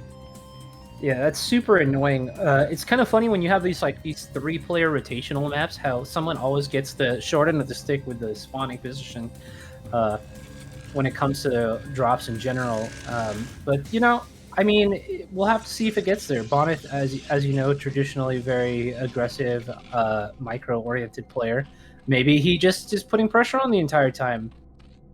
Absolutely, and we see same builds as last game, 9-gate from Bonyth, overpool from XiaoShuai. So they are mimicking the same openings as last game. But positionally, this is significantly better for Bonyth. First Zealot going to be able to walk across the map when it gets spawned. Obviously, he's going to know it right away where the Zerg is as well. We do have a very safe opener here from XiaoShuai. So not expecting any lethal damage, but certainly going to still be annoying once the Zealot gets across the map here. Going to be forced to make a couple of Zerglings to take care of that. And the big thing is we can really hope that this probe stays alive, because there isn't a tiny ramp that you can just easily block with 2 Zerglings or whatever. So as long as this probe gets the information on what's going on, Bonyth surely won't have to make 11 cannons at his natural this time. Yeah, I think he will not have to do that, because the cannons do fire better when they're vertical there. Positions. But yeah, so we'll see there. Once again, Bond seeing the same thing as last time. Okay, here we go. Here are all the here are all these Zerglings coming. Let's see what he chooses to do this time. It looks like he's still going to send that first Zealot across, keeping the probe alive, running it around. So feeling good, knows what's going on. Man, what a quirky game though. It's so weird. Could you imagine telling a StarCraft 2 player, "Oh yeah, the cannons shoot further if they're shooting down"? They're just what? And yeah. When I'm trying to position my Hydras for a 973 in this position, I always take 2 cannon shots, because it feels like they're shooting like 2 miles, dude. Yeah, they definitely have a way higher fire rate from top to bottom, so got to be careful. Definitely can get your Hydras poked, then they freeze and they stop moving. It could be a disaster. I guess. Oh, there you go. I was gonna say, what if these drones just never get on gas? That'd be weird. But yeah, it's so crazy. The classic position with the drone or the probe in the back though to tickle the Zerglings, but unfortunately not the best mineral patch to do that behind because such a wide gap for the Zerglings to get in there and do their damage. But Bonth, doing Bonth things, loses his one Zealot, but trades as efficiently as possible. And more importantly, the probe is still alive. Hopefully it doesn't get cornered here. There is a lot of Zerglings here. There it goes, and we don't get to see if there is a Hydra Den on the way or a Layer Morph. And so that is pretty unfortunate for Bonth because he, again, is going to be playing in the dark for now. Yeah, that's so tough, man. He didn't see a lair, he didn't see a Hydra Den, he saw nothing, so it's like, oh my goodness. What's gonna happen now? We'll see what he wants to do here, but oh my goodness, and right away the Hydra Den goes down. He's like, oh, I killed your probe, Hydra Den. Yeah, it's 100% the biggest problem for Protoss here in the early game. It's like, sure, the Sair is going to come out here, and sure, the Hydra Den was a little delayed, but now it's kind of like, well, crap. I don't have a plan for the next, like, minute and a half, 2 minutes. I have to get across the map, figure out what's going on with something. It's kind of funny that the solution is make a Corsair, a unit that can't kill anything on the ground, but it ends up working out in BroodWar because Overlords are a thing, and Corsair is very easy to micro and get all the information that they need. Yeah, you just want to see what's going on, right? Like, how many do they make? Because even with seeing Hydra as they're coming, it's like, all right, well, here they are. They're on their way. But did he make 5? Did he make 3? Did he make, like, that's the real power of 3 hatch. Yeah, did he fake me out? Like, this sucks that he decided that he was going to do this? Yeah, it's like, oh, he only made 6. He got my forge and my gateway, and I made 7 cannons. Well, I guess I just lose. Like, it's such a balancing act for Protoss. There's so much guessing and experience involved in figuring this out. And sometimes you can just play off of a Protoss experience and do something kind of stupid and get away with it. It's just such a hard position to be in. Yeah, and we see that there is a lot of Hydra being made right now. So it doesn't look like it's going to be a straight fake here. It looks like he is going to put some pressure on. The Sair are going to say, okay, there are already 3. So Bonth will just have to drop cannons down. I'm going to have to make sure, but he's probably going to be able to pick off that forge pretty easily again because the cannons are not down touching the forge or gateway, so the forge will be easily picked off. Yeah. On the plus side, though, there is a lot of room for additional cannons here. So if it ends up becoming like a real big all-in, then, there's plenty of places for you to add additional defenses here. Sometimes the natural is so cramped for Protoss, it's like you can't really fit in 2 layers of cannon sometimes. Yeah, Bonth has a really good SimCity here for the front, but XiaoShuai gonna be able to pick that forge off no problem. Gonna force a cancel again on that +1 attack. Yeah, really annoying. Really annoying. Yeah, that +1 is just so essential to everything that Protoss wants to do. It makes you kill Lings in like literally a third of the time. It even helps out with killing the Hydras in an extra hit. Like, it's just so good. Yeah, and XiaoShuai sending in a Zergling looking like he wants to fully bust it. But probably knows he can't with 6 different cannons and the Zealots. But Bonth transitioning in a 3-gate speed lot, looking to probably put some pressure onto the map. But right now, XiaoShuai said that's fine. I'm just going to continue to make Hydras. Yeah, this has been a pretty efficient defense, though. Like, Bonth hasn't had to overcommit the cannon and stuff like that. So these speedlots are going to get out really quickly and potentially be able to fight the Hydra Ball. We do have the 2 hatches going down at the natural and at the 3rd for the SimCity and, of course, the production. So there will be a lot of units on the map here. But this is, I think, a bit more equal of a position than we started in game number 1. I think Bonth is a much better economic place, and he has a ton of gas banked up to start producing those Templars. Yeah, he has a ton of gas. Gonna be able to get out. I think XiaoShuai is looking to go for it, man. I don't think he's gonna find much success, but he's looking to go for it. This is a smart pylon positioning here to kind of delay the attack here, and once again kind of bug out some of the units in the back so those Zealots aren't taking all of the fire all at once here. Oh man, Zealots going down, tanking really well. I don't know if he's going to get to where he needs to get to. Takes a bunch of cannons down, backing up, picking off some Zealot. We are going to be tight here on this hold. The pylons causing some blocking on the AoE of the Hydras from being able to get forward. Bonth remaking cannons as quickly as he can, and here we go. He's going in. Time. Oh, there's the first Really one, and good. it gets half of the Hydras. Really good. Oh my goodness, all the cannons are dead though. DT's coming in the front here. I think Bonth has done it so far. Is holding. He's DT's canceling getting cannons now. Nice. DT's getting on these Hydra, but I don't know if canceling them is the thing. Oh, great storm! That may have done it, making an Archon now. Yeah, only 3 Hydras left. Not enough to bust these cannons, plus the probes and the Archon on the way. That was like super skin of his teeth, like the thinnest defense that Bonth could have gotten away with, and that is going to be great for him as the game keeps going. Yeah, I think Bonth makes a crazy hold there, does a really good job. There's and now no he's overload gonna here take at a the third. Well, Oh, okay, Bonth just fine. noticed. I lied.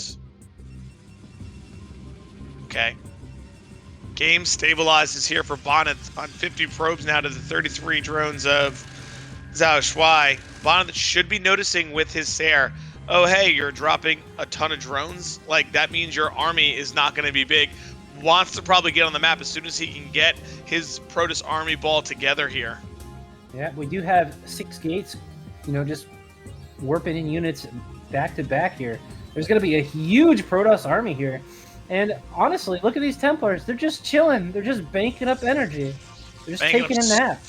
So much energy. And Bonyth going into 8 gateways here. Looking like he wants to put a ton of pressure. XiaoShuai does see it, but not sure what he can really do to combat it right now. This is going to be tough. The 6th hatchery is significantly slower than it was last time. Production going to take a while to get up there. Drone count, pretty excellent though. 50 drones is a crap ton of drones, man. But Yeah. all things considered, you know, there aren't like a bunch of lurkers ready on the map right now. Looks like we're going to be going to Muta as the go-to anti-Templar tech here. That is going to be potentially scary because Mutas are really good, but so is Maelstrom. So we'll have to see if the only anti-Templar tech that XiaoShuai is going into gets blown out by one big Maelstrom and ends the game for him. Yeah, I don't know, man. He made so many drones. I think he may have over-droned a little bit and got too greedy. It looks like he wants to go into 3. Oh, he got a base bottom left down there, but it looks like he wants to try just to get into Lurker Ling again here. But I feel like this push from Bonyth is just going to be so strong. Yeah. It's going to be rough, too, because there's so many storms, and Bonyth's army has significant complexity to it. We have Dragoons now. We're going to have a ton of storm. We're going to have, you know, everything you could ever want in the mid game here. So Lurker by itself is not going to be nearly as good at holding all this with all the Dragoons that are in the army now. And Bonyth getting up that 3rd base right now, making sure that he's going to be able to play it in the mid game himself. Pretty good timing right before 13 minutes. You want to make sure you have at least another base. So he is going to be hitting it. XiaoShuai taking an interesting base bottom left. I wonder if he feels like he needs to hide that base. I you know, honestly, it's probably a good call. The 4th base is like a lot harder to defend here since your like main natural 3rd defense doesn't really connect to it. So having to split all your lurkers and all your units between the 2 bases to defend them, it's kind of annoying. So I think having it down there too is going to just make it easier, you know, to keep that going and making sure that Bonyth doesn't. I mean, he did snipe the Corsair as well, so there's nothing like roaming the map right now to try and find bases. Yeah, XiaoShuai looking like he really just wants to sit on this high ground. Lurker Ling going to get into that hive tech. Like we said before, he's going to try to get those defilers back on the map. We know how strong those are. So wants to get that in play. Bonth finally going to go out and pressure a bit on the map. You know, I would have liked to see Bonth pressure a little earlier. I know he didn't have the units, but to let Zerg sit drone to 50 and then get to hive is definitely tricky. Yeah, especially if he doesn't find this base in the bottom left-hand corner that could definitely get out of control really fast because the early drone count really makes it easy to continue your economy. Oh my very goodness, quickly. and this army from Bonth just taking so many hits, all clumped up. It looks like it's on move command, not attack move. Yeah, that's super weird. That is a rare miscontrol there from Bonyth. Very interesting to see that he makes such a mistake here. The Templar just walking in front of this the lurker spines here. It's almost like he's trying to tease the lurker a little bit, but that's not what you want to do with your most important units. Missed storm there from Bonth. Unfortunate, looking to get those units coming in. A bunch of Zerglings trying to come around here to try to get any picks they can. And I don't know if Bonth can attack up this, man. XiaoShuai over here trying to find some harassment. Oh, and they force a Archon to be made there. That's great. You're not exactly killing 2 Templar there, but you're really doing a good job at limiting the storms that he's going to have. Yeah, you're able to just make sure that, hey, you're not going to have another 3 storms, 6 storms to just storm my lurkers and keep on moving. Because I'll be honest, I wish that was what Bonth was doing. If he's going to sit here, XiaoShuai, why not just keep storming the lurkers with the Templar and let the Templars refresh energy, right? Storm is quote-unquote free, you know? So why not use it to trade off some units? XiaoShuai taking a 5th base above, and this is what I was saying about the... Oh, this is going to be Council Nexus. Yeah. This is what I was saying about the positions here, Doc. I think XiaoShuai is going to continue to sit there, make units behind this, and non-stop drop with Swarm into Bonth's base. If Bonth is not going to be in the middle of the map, he's going to have to continue to go back and forth, back and forth. Yeah, it's so annoying. Protoss army, not the easiest army to move around the map either, because they're so chunky. Yeah, those goons, big boys. And the problem with Bonth's army is that as the game goes on, it's going to become less and less effective with all of those Dragoons, because they're not going to be able to hit underneath the swarm. You know, Zealots have a leg upgrade. Why don't we have Dragoon leg upgrade, man? What happened there? They're just like, oh, this is really good, but Dragoons, nah. They have extra legs, so they don't want to give them any more speed, you know? Oh yeah, it'd be double the cost too. It'd be so expensive. Double the cost. Do what they got to do, you know? 300 or something. Could you imagine speed Dragoons though? Oh my god, that'd be so crazy. They'd be very, very strong. Maybe they'd collide into each other and then die. That's probably the reason why you can't. It's probably just too dangerous to give them like upgrades. Yeah, XiaoShuai trying to take another base, but Bonth's going to deny this one. Bonth has no idea about bottom left. I mean, why would you check there, and why would Zerg ever take that? But hopefully Bonth is going to get into some Reaver tech as well here. I think that would also help him now that he's got the 4th gas. He needs to probably increase his pro production. 49 on 4 bases, probably not enough, even on 3. Probably wants to get close to that 60 mark. I think Bonth thinks, hey, uh-oh, I see a pack of Overlords flying into Bonth's main. The army is so far out of position, and he doesn't see it at all. The Archon's here like, huh. Weird. Bonth not falling for it, man. I love that move, though. Like your heart just goes when you see all of them in there. Well, it's like I was gonna attack or what? Oh! Ooh, feedback! See ya, Defiler. Well, Reaver is the unit to have in this situation here. Absolutely. And if you continue to feed back the Defilers, you'll be in good shape. This bottom left base, though, really going to make a big difference here for XiaoShuai. I feel like very incredible, man. He's taking another one, too, at the natural now for that same main base, and that is a lot of mining. Another good shot there. Dark Archon casually just chilling, doing Dark Archon things. Yeah, Maelstroming all over the place. Wow. Oh no, he does get the Reaver. That's the problem. And play going down on a couple Dragoons here as well. Pretty strong. I feel like Plague should make Dark Archon stronger since they're red, you know? Yeah, why not? Why not? We'll take the advantage. Ooh. Oh, what a snipe! Tyler, well done.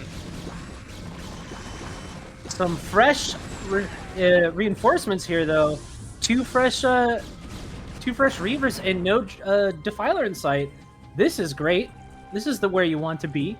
No risk of losing the shuttle. No risk of losing these Reavers right now. Trying to kill the Dark Archon. Good luck, man. So we're in a bit of a stalemate, it seems like, here. Both fighting for position. Oh, nice job. Spooky. We're going to lose the Observer again. Ooh, the shuttle's got to be careful. Oh, here comes some Scourge. The Hydras are trying to tank for it, but the shuttle is being microed even further back. Yeah, we're in this weird stalemate position right now between the two, but it seems like the trades are going a little better for Bonth in terms of just being able to storm and use the Reavers, but he does not know that XiaoShuai's on 6 bases, man. Yeah, I think this is clearly playing into his decision making too, because obviously we're in Reaver shuttle times and we're not harassing at all. I think Bonth feels like, oh hey, I'm in good shape. Eventually he'll run out of money, right? He's on 4 bases, but we're about to see that that is not the case, that he has many, many more bases. Oh my goodness, the Overlord's flying back into Bonth's base. Is it for real a drop this time? No, another There's some fake. units in there, but yeah, I think you're right. I honestly would like to see a real drop, but the problem is Bonth is doing way too much here at the front. Yeah, all Bonth the units are just constantly getting picking away. Oh, we can get maybe a Reaver here. Nope, those are Bonth Reavers, baby. Absolutely not. Oof. But Bonth is just getting so much value, right, from these Reavers, that it's like, okay, if I lose a couple, at least I've killed so many. And Bonth's supply in army, because his probe count is only 48, is much higher, right? Like, XiaoShuai has an extra 13 supply and workers, so that army's a little extra big compared to what's going on. Bonth wants to come up here, but he's like, I have Archon Dragoons. They don't hit at all. Only Archon Splash. Yeah, he was so close to getting up there successfully, but the reinforcements arrived just in time. Yeah, XiaoShuai thinking that he's going to starve out Bonth on 4 bases. Bonth thought he was starving out XiaoShuai on 4 bases, and now it's a little bit crazy here. XiaoShuai finally coming forward a bit. Luckily, so much of the supply right now is in lurkers that there wasn't really a huge Hydra army to like just walk down here and blow this army up. So all of the Templar still doing good, just being nice and healthy here. XiaoShuai really has just the defensive army right now. We don't have a real way to attack into Bonyth. So we're just going to continue in the stalemate position. He doesn't care, right? He's like, all right, Bonth, let's keep trading. Even though I'm trading ineffectively, I have 6 bases, you have 4. Yeah. But like, Bonth's natural is mined out. His main is mined out. That third base, is he going to get, he doesn't get the shuttle, okay. I mean, Bonth has a maxed out army again. He's probably looking to really try to push through here if he can get it done to get to the main of XiaoShuai. Yeah, man, the map really playing with such a... Oh my god. The shuttle is... just absolutely crushing things. I would imagine they must have damage upgrade on those Reavers here. Oh my goodness, this is going to be the biggest plague of all time. Nope. See you, Defiler.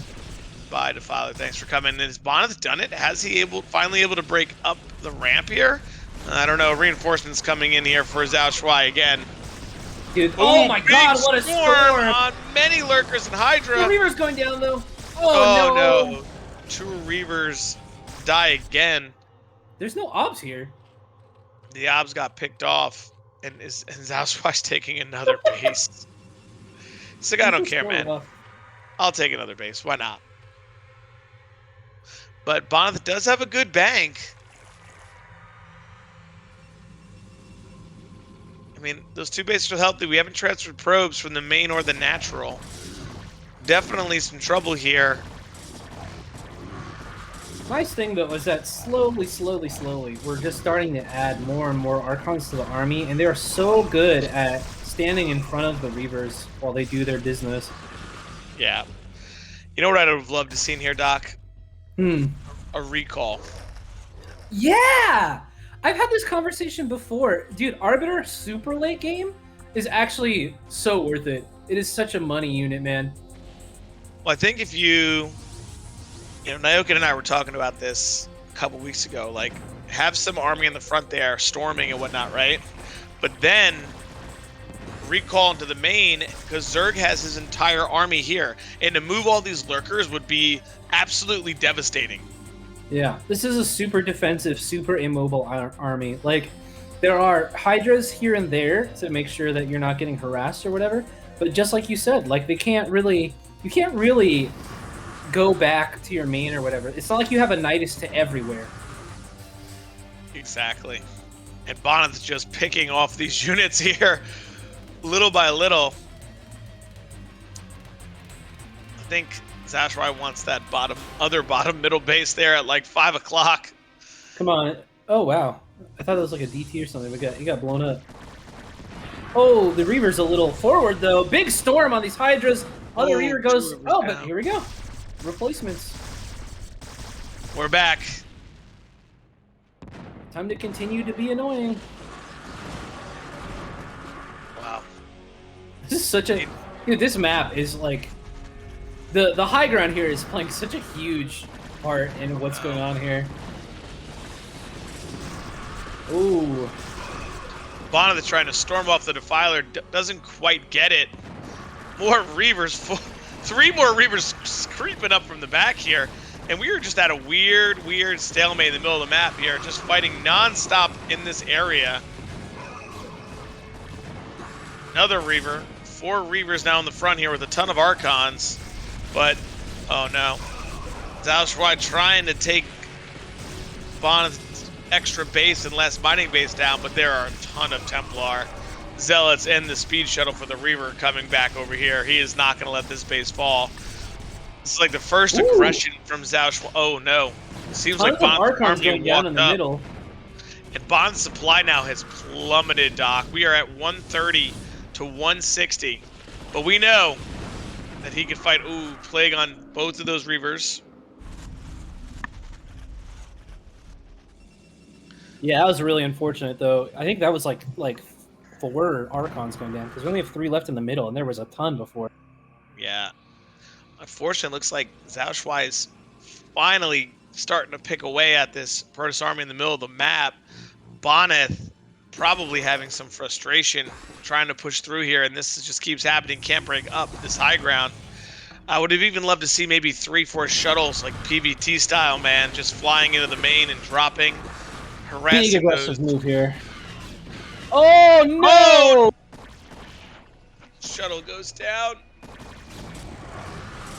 Oh my god, Bonyth's army is completely dwindled here. You know, Plague on the cannons. No Cheeto dust in sight, though. So those will survive for now. The Reaver does go down as well. I mean, Bonth is just getting blocked here at this high ground, man. Cannot bust it. Yeah, now the army complexity is like very nil here in the middle. We have no storms. We have 2 Archons for the splash, and here comes a Reaver drop, but there are lurkers right on top of them. These High Templars, they have storm. I don't know, man. This might be the first slip up here from XiaoShuai. Just moving out at all, coming off the high ground. These lurkers have nothing to protect them from the Reaver shelling now. I thought this was like terrible for Bonyth a second ago, and now he's just cleaning everything up. This base going down for Bonyth, though, is a huge deal. He does have some storms. He should be able to hold it and should be able to pick up those Reavers. Yeah, he's going to be able to hold it, I believe, with some more storms. But he's trying to get those lurkers into the mineral line just to kill the probes. Mm-hmm. Oh my goodness. Oh no, they're going to get in there. Third base mined out, so this is it. If Bonth loses this base, Reaver coming over, probes all falling. Bonth down to 38 workers, 35. No cannon, no obs here. Oh my goodness, Hydra coming through. I think XiaoShuai has done it here, Doc. Killing off all the probes, killing the 4th base. Oh my goodness, Reaver and Shuttle goes down. Bonyth cannot find a pathway through, trying to bring back this Goon and Reaver. My goodness, the Nexus may not go down. We'll see if he can save it. He does. Wow. But I don't know if it matters. 166 army supply versus, and there it is, the GG there from Bonyth. Wow. Doc, I feel like we didn't move from Zero's observer screen from the middle of the map for all 26 minutes of that game, man. Yeah, that was intense. Like, as soon as the Reavers started getting dropped, we had like 4 Reavers at one point, and I was like, oh yeah, he's finally going to break this position up here. No, never happened. XiaoShuai's macro was incredible. He got that bottom left base, which I personally think it was the reason why he won there, because XiaoShuai had infinite money. You know, it's really hard. Bonth is, you know, trying to shell away, but like the lurkers are being produced as fast as they're dying. So no matter how effective he was in the middle of the map there, he just was never able to break that position. And unfortunately, Bonth playing on the back foot the entire game. So XiaoShuai going to take him out 2-0, which is not something that we're accustomed to seeing. So yeah, gonna be a little crazy in the losers bracket now. It's weird to see Bonth fall down there. But he'll get another shot at it. XiaoShuai, congrats to him. He will be moving into the round of 8 with some impressive games, not dropping any so far in this round of 16. So well done from him. But you're right, man. I'm surprised that Bonth is in a losers bracket, but just could not break that high ground, man. I think he needed to kind of mix it up. Like we said, I don't know.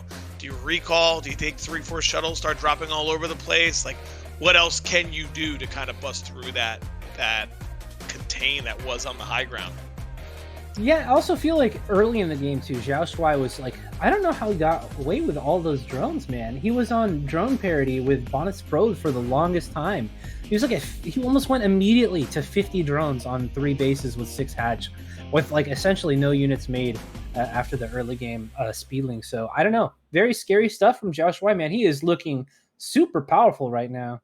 So yeah, need to pressure Zerg, need to pressure, but we're going to go into a short break, and when we come back, we're going to go to the other side to the losers match. We're going to have DragOn versus Julia. So don't go anywhere. We'll see which one of those players is going to fight Bonth for a final spot in the round of 8.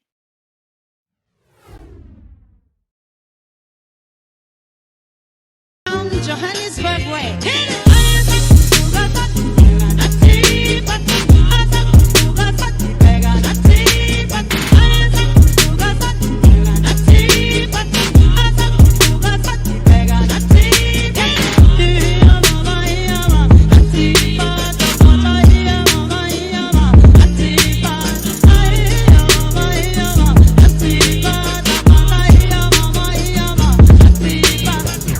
And everybody starts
a dance we do down Johannesburg way.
Fanta Fanta is the name of the dance we do down Johannesburg way. Hit it!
Hello, everyone, and welcome back.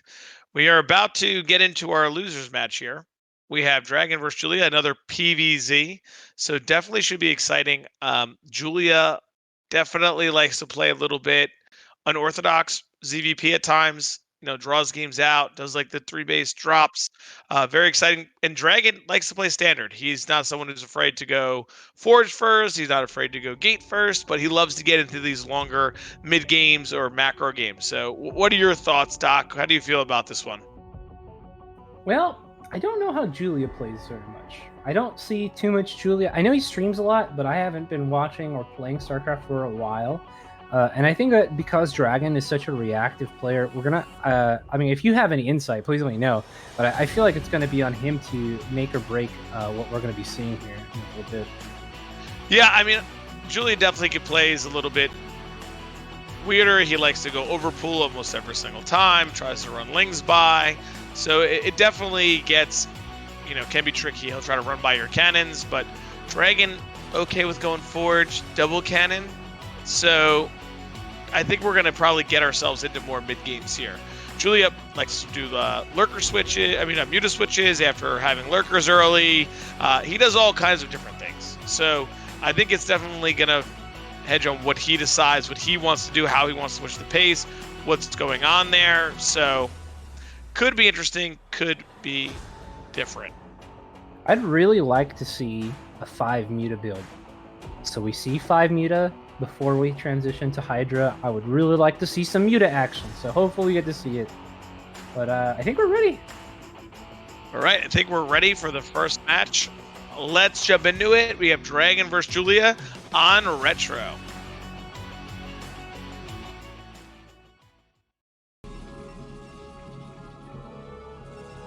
All right, and spawning in the bottom left, our Protoss player, it is DragOn. Sabagosu for 29 months. And in the bottom right-hand corner, we have Julia. Yeah, hopefully he's recovered from the other games that he's not thinking about him. I know he just kind of got out of those ASAP. He didn't really want to deal. Now we have a new matchup. I think a matchup that he complains about but is good at. Like, he doesn't love ZVP, but he is strong ZVP. He definitely mixes it up. So I think he'll do well here. It's hard to find a Zerg that doesn't have a decent ZVP. Not gonna lie. I feel like this is the comfy matchup. I think everyone's very, very afraid of Terrans, but luckily for Zergs, we don't have too many of those in the foreign scene. This is, like, in my opinion at least, the comfort matchup where it's not so frantic. You get to just sit back, make your drones, make your Hydras, all that. It's a very nice one to play. Dang. There's the overpool instantly every time, just like you said. Yeah, told you. Always an overpull from him. And we see that I think DragOn is just going to either go with the Nexus first or a Forge here. Both I think are okay. Just has to be careful with the Nexus first or you can die to the overpull. The links just come right to you. So got to watch that. Yeah, I have a love-hate relationship with overpool. Because every time I do overpool, I'm like, I'm not doing hatch first. This is bullshit. But every time I do hatch first and there's a probe in my natural when I get down there, I just want to throw my computer out the window. So it's like, I understand why we're doing the overpull every minute, because it's such a stable way to open the game. But man, it does not feel good. I'm never happy to open overpull. Yeah, and right here we're going to see DragOn's going to come and recognize it, probably put a pull down, or the Nexus down. Yeah, Nexus down first there, so he's feeling comfortable about what's going on. Not an issue for him. Julian going to probably make 6 slings like he normally does. DragOn, we'll see if he decides to add a second cannon to make sure he doesn't get run by or what. Oh, he blocks it. Ooh, nice. Oh man, but the drone is alive. The drone making it. Can he get back to the gas? He does. Oh, wow. Tricky. So he's going to be able to be full health. Not afraid. Double cannon from DragOn. Really well played for him to make sure that there's no run by. I think he's bringing the probes right now just to make sure that there is no successful run by. He does not want that to happen. Oh, Julia, kind of a mishap there. Julia also likes to do this where he takes your main gas. Not sure how really effective that is in ZVP. Yeah, how annoying is that? It doesn't sound like it would do very much, right? Because, I mean, what is it going to do? Stop you from taking an early +1? That's like pretty much it, right? It doesn't do much because you take the gas at the natural. So yeah. it's really not that big of a deal at all, to be honest with you. As long as you do that, you're fine. You don't really miss too much of your timing there. But I guess his drone was dead anyway, so he couldn't really do much. So he said, hey, I might as well put it to some use and steal your gas. Yeah, but that just costs you money. It does cost you money and a does cost you money and a drone, but that's what he's decided, so that's what we're going with. Maybe it's a flex. Maybe he's like, you know what? I don't even care. I ain't afraid of you. Here's 50 I ain't bucks. afraid of you. Put that to good use. Good luck with that. All right, well, we have got our 3 hatches down so far on gas, so not going to be a stupid build that I like to do that I never see at high level, so I probably shouldn't do anymore. But let's see, are we going to have the Hydra Den here? No, it doesn't look like it. Oh, we do. Oh, we already have it. Wow, okay. So I think DragOn did see it with the probe, as long as he was diligent, feeling pretty good about it. We'll see what his response to be. Is he going to add cannons? Is he just going to drop a Citadel, skip Stargate? All things that are on the table when you're doing a build like this. I think it's so funny. I feel like DragOn like rarely gets to play against anything other than 3-hatch Hydra, because everyone's like, well, if you let him go in the mid game, and then it's like, and then he'll just make all the units. So what do? We have to bust his front every single time. Yeah, I'm not sure DragOn's too worried about it. He's so used to this. Not a stranger to builds like this. So he'll just be pushing on. He sees the Hydra now. Now the question is, will Julia just make like 2? Will he just make 3, you know, and just try to snipe the gateway and the forge again? I feel like that's definitely something possible here from this situation, right? Like you don't really need to bust, so you just make a couple. DragOn getting good information though, seeing pretty much how much he's making. Yeah, this probe being alive even after the Hydras came out is actually great. He gets to see everything. Like, oh, hey, this is what you have. Okay, nice. I like that. There you go. 4th hatch already down. So, yeah, it doesn't look like it's going to be a big all-in or anything like that. No, it looks like he's just kind of, you know, teasing him out a little bit, saying, okay, no problem. I will just snipe down your gateway, try to get your forge, which I don't think he's going to be able to reach the forge. No. DragOn is making 5 cannons, though, so a little bit of a lot there. I kind of thought he was going to be a bit more conservative. I like the 4. I thought you might even be able to do a 3, but 4 was like nice and safe. We're starting to make a bunch here now, and that's not great. He sees the 5th hatch, So he should know that like you can't do that right away if you are making Hydras. Yeah, he should know that there's going to be a macro game out of this, that it's not just a Hydra all-in or anything like that, so... I guess if I'm Dragon, though, maybe I'm so confident in my mid-game macro and everything like that, like, it's just better to be ultra omega safe and not take any risks at this point in the game. It's just difficult because if you don't make the drones, or the cannons, and they're not making drones, you're like, oh, I'm dead because there's like 30 Hydra out of nowhere just coming to kill my base. Yeah. And then you're like, oh man, why did I do that? Why didn't I just be safe and make the cannons and get into the game? You know, it's like one of those weird things, man. It's tough. It's difficult.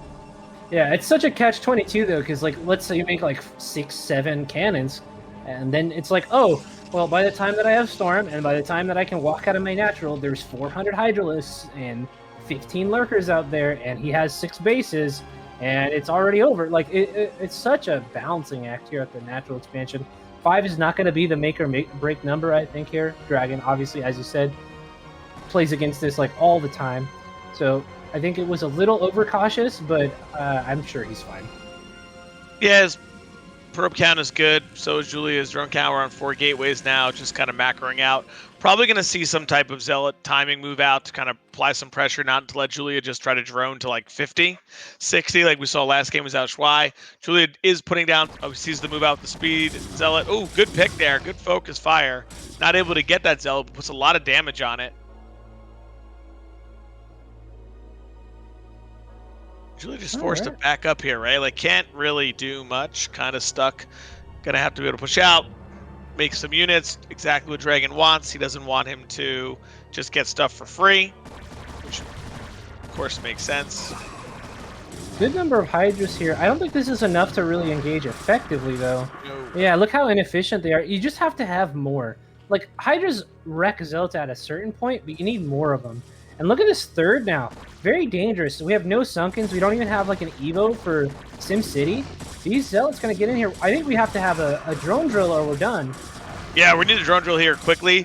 But right on top of those Hydralisks, also targeting down drones. Lots of drones going down. You see he's down to 29 here. Going for the hatchery. I don't know if he'll get that, but Julia's going to have to do something. I think he needs to write, no, please. Oh my goodness, man. He's about to get it. Oh my god. The third going down. Is it? There it is. My goodness, he does get it. Well, wow. And now, and a lot of drones too. Now I feel like DragOn is in a commanding spot, right? Like he is able to do pretty much anything from here in terms of just taking a third and defending, or if he wants to go to 8 gate, knowing that Julia is going to have to make the same decision. It looks like we're going up to 8 gateways to put on more pressure. Yeah, Julia basically needs to get on Lurker Tech and pray that Bonth can't break him.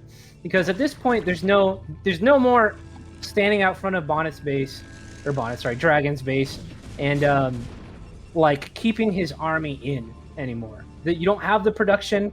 You already had a really successful engagement. The Templar are going to be way too much for you. So now you have to play this really grindy game where you just you make sure you don't get broken by anything Protoss does, and you try not to die with the Lurker defense until you can get the Hive. Yeah, which is a hard thing to do at this point, right? You're like, oh man, I want to not get broke. I'm going to try to make units, but with Protoss coming out now with 8 gateways, the Templar tech will be done. Storms, it's hard to hide behind even your bases against just those attacks, you know? This isn't a drop. It's only one Overlord. I was gonna say, there's no way he went for a drop tech like this, right? I don't think so, but I mean, that would be possibly sick. He feels like drops would be able to. Oh, he is getting it. Wow, Doc, good call. Oh man, but dropping into and you drop into the main. You're like, oh, there's 8 gateways here and more army than I have. Okay. Yeah, things can get tricky for sure. We'll see what he wants to do with these drops. Maybe he'll try to go for some lurker drops, try to kill some mineral lines, things like that. That is, in my opinion, the best option to utilize that right now, because there's no way you go for a doom drop here. But look at this, Dragon just spreading his units all over the place, so that way he can't get dropped. He knows if he defends.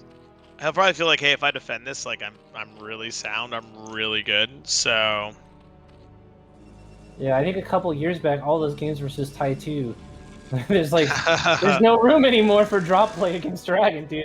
Like once upon a time it worked, but now it's like no more, no more. No one is ever successfully dropping me again. I've dealt with this before.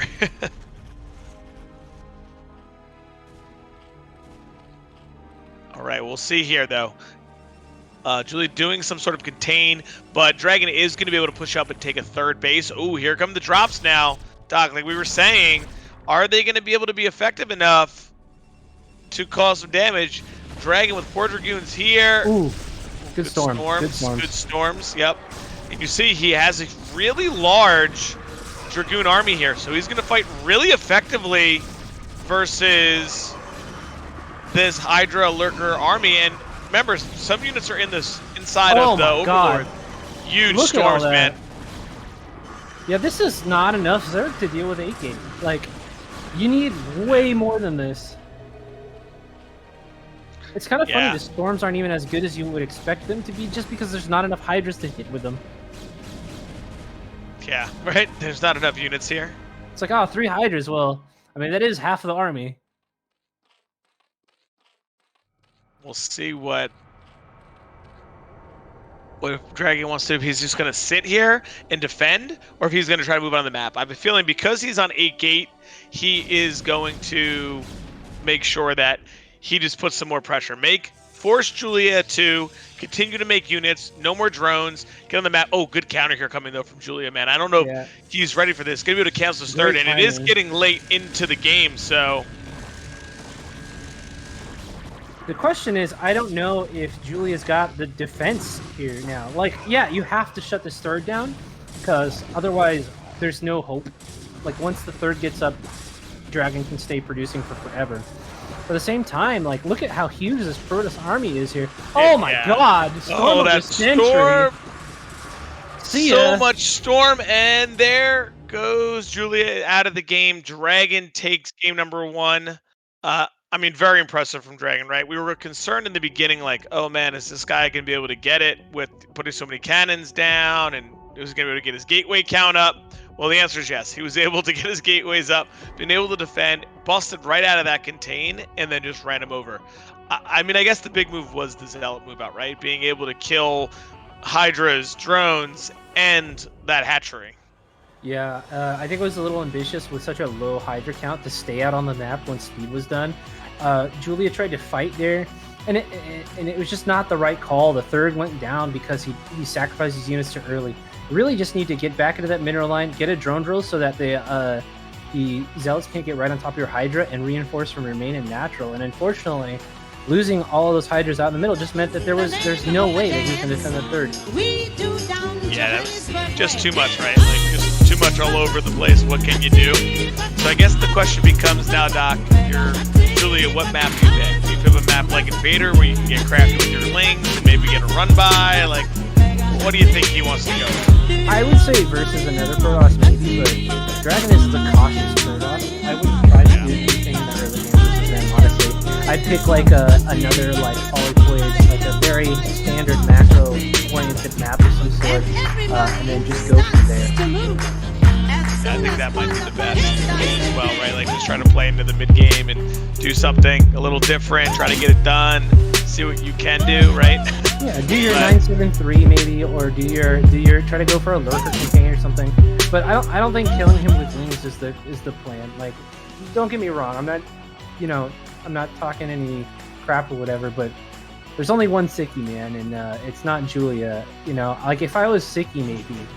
Like then my one Zergling, yeah, your one Zergling gets like 4 probe kills while like drinking with the other hand and like not even looking at the screen, maybe. But he's the only one that has, I think, the Zergling micro that's good enough to really make that work versus Dragon. So we'll have to see, but I hope that it is another macro game because I don't think Ro16 is going to work out. I agree with you. All right, I believe our players are ready. So let's jump into the next matchup here. Julia versus Dragon. Game number 2 on Polyploid. You called it, Doc. He's just keeping it simple, man. I'm so good. You are too good. Not at StarCraft though, unfortunately. Alrighty, guys. Well, bottom right-hand corner, spawning as the blue Protoss, we have Mr. DragOn. And on his last life here, needs to get a win. The Red Zerg, it is Julia. All right, we got a standard map here. Standard game. I'm assuming DragOn's probably going to play with the Forge again, knowing the style that Julia likes. Let's see if Julia decides to mix it up, saying, hey, you know what, I'm going to do something different because that didn't work out for me last game. Let's do a sneaky 3-hatch before pool. It's not a real build because it's too risky, but that would be sick. Would be awesome. Just kind of getting crazy. I think versus DragOn though, like DragOn doesn't Nexus first ever, does he?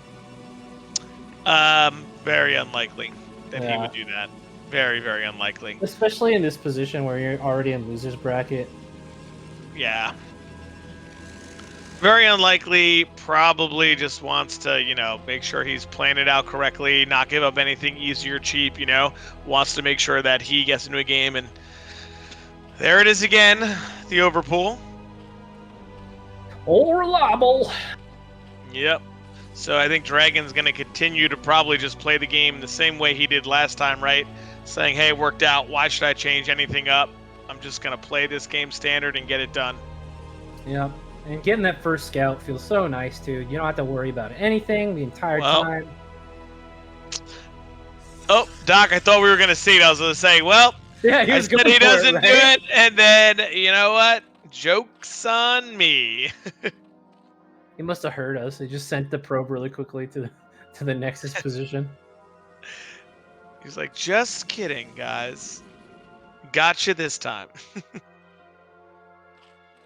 Alright, he definitely can go for that Nexus. We don't need to go cannon right away, I don't think, because he's got the probe right there. Yeah, no, he doesn't need to go the cannon right away. He can put down the Nexus first and then put down the cannon. We'll have the cannon in time for those lings coming forward. Not an issue there at all. And this is, as Protoss, right, you're feeling pretty good about this. Nexus down first again. It's feeling good. You're getting it done. Like, no problems. Well, here are the lings, though. I'm surprised they're going out. I am very surprised he's not just chasing down that probe right away. Yeah.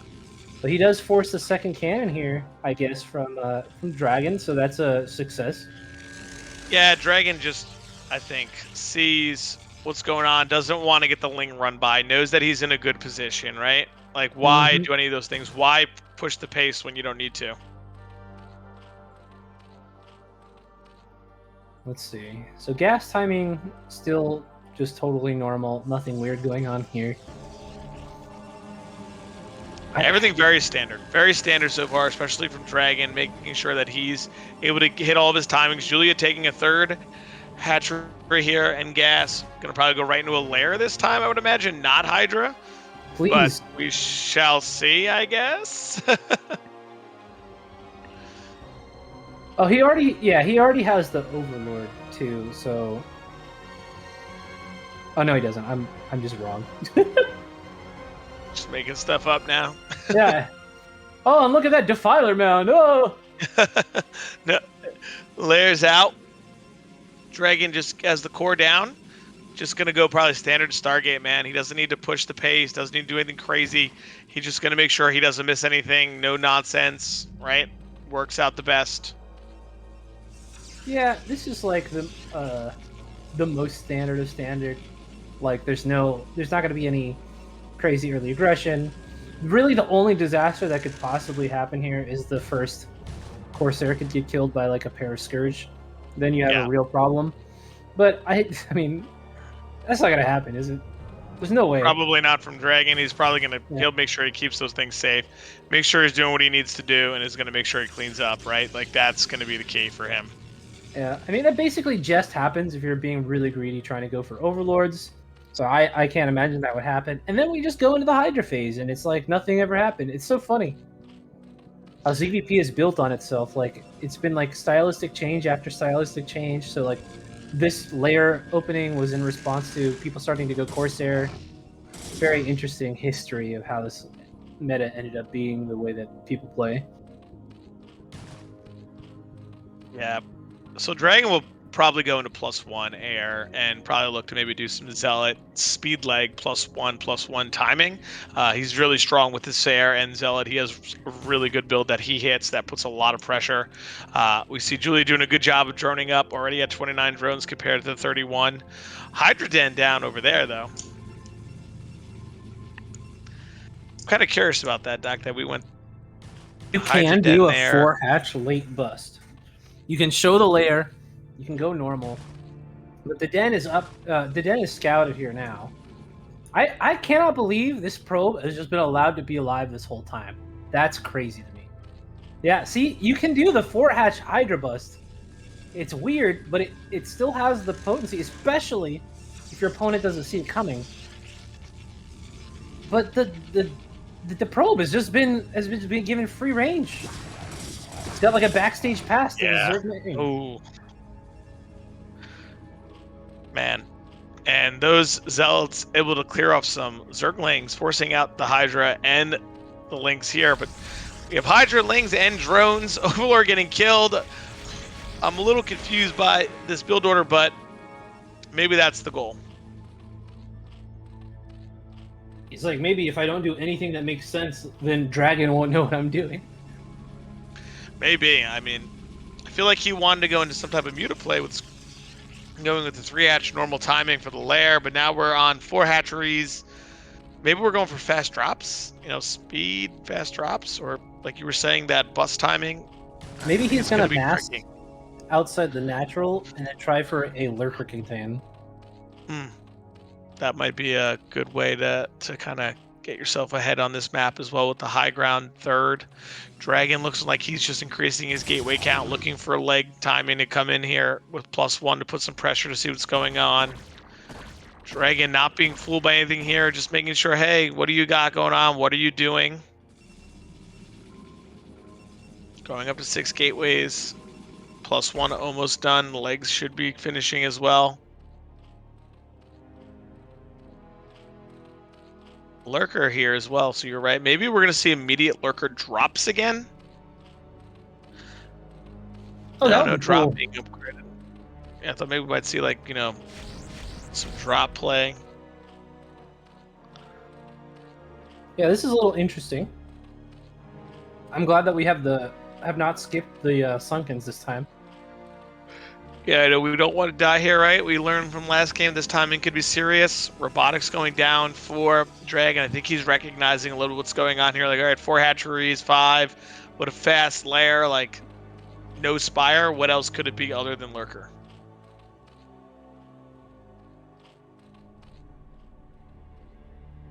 Well, Zealot Lady's not really getting nothing done, but we did, you know, obviously you have to make the Hydras. You're keeping your Zerg honest here. But looks like we're just going to walk right over the Hydra and take the third. If Julian doesn't recognize this, getting those cannons up and stuff is going to be really annoying. Yeah, it looks like he's moving out already. Probably going to try to set the contain there. Most likely will stairs. Well, no Observer out just yet. We saw the robotics going down. Oh, he's going to not go. I thought he'd move across the map. You know, with the early lurkers, you might want to get that contain. But seems like he's going for his own third, like you said, and just going to go from there. Or fourth, yeah. Sorry, his fourth, and go from there. I feel like it's a missed opportunity. I feel like you said he could have went for the contain, right? And you could have just contained on that Protoss high ground on the third, and just, you know, having that early lurkers, like defending here and sitting is interesting. Yeah, Julian I think just it's putting a much full more scout here. preferable. Specifically on this map, I think it's a little more forgivable to allow Protoss to get the mineral only third, because then their army composition is going to be very zealot heavy, which is pretty ideal, right? Like, they're not getting any additional storms by securing a third on the high ground here. So it's not like the worst thing to allow a Protoss to get the third here. But honestly, I'd rather play 3 base Zerg versus 2 base Protoss than 4 base Zerg versus 3 base Protoss. Yeah, there's going to be a huge influx of money here for Dragon soon once he gets the space up. And then he'll probably want to be able to push into his fourth. I mean, not as much counter ability here for Zerg, because if Protoss goes to attack you, obviously you can go through the top, but if he just takes a fourth up there and a couple of High Templar, he should be fine. Dragon macroing up here, Probably going to take this dirt eventually. High tech on the way here, Doc. So Julia looking to play, I guess, into quick defiler type play and wants to just hold Dragon on these 3 bases and maybe just get swarm and push across. Interesting to play this kind of game specifically versus Dragon, who is primarily comfortable in like really late game stuff. Agreed. It's kind of, I feel like you're playing into his hand a little bit here. I'm really disappointed that we didn't go for a contain. We didn't slow down the 3rd base at all. We're just kind of like letting him have it, or handshaking this early mid game. Yeah, like, hey, no problem. Like, well, no storms from Dragon yet. 1 Templar does go down. 2 finally gets the storm off. A little bit of miscontrol there from Dragon. Probably want to get some storms out a little earlier. I don't think attacking up this high ground is the play, and I think he knows that. He probably just looking to contain and sit here. I feel like if Julian wants to play the style, he should be looking to take top left already almost as well.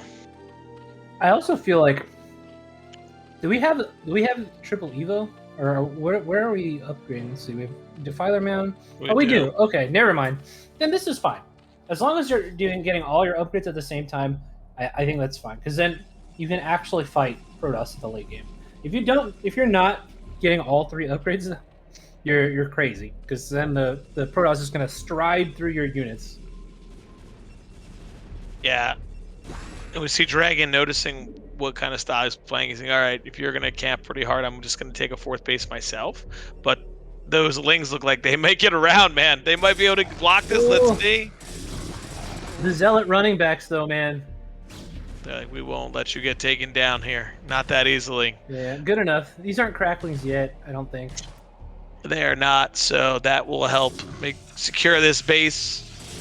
But we see a 50 supply lead here. Oh no! DragOn. Tempe's.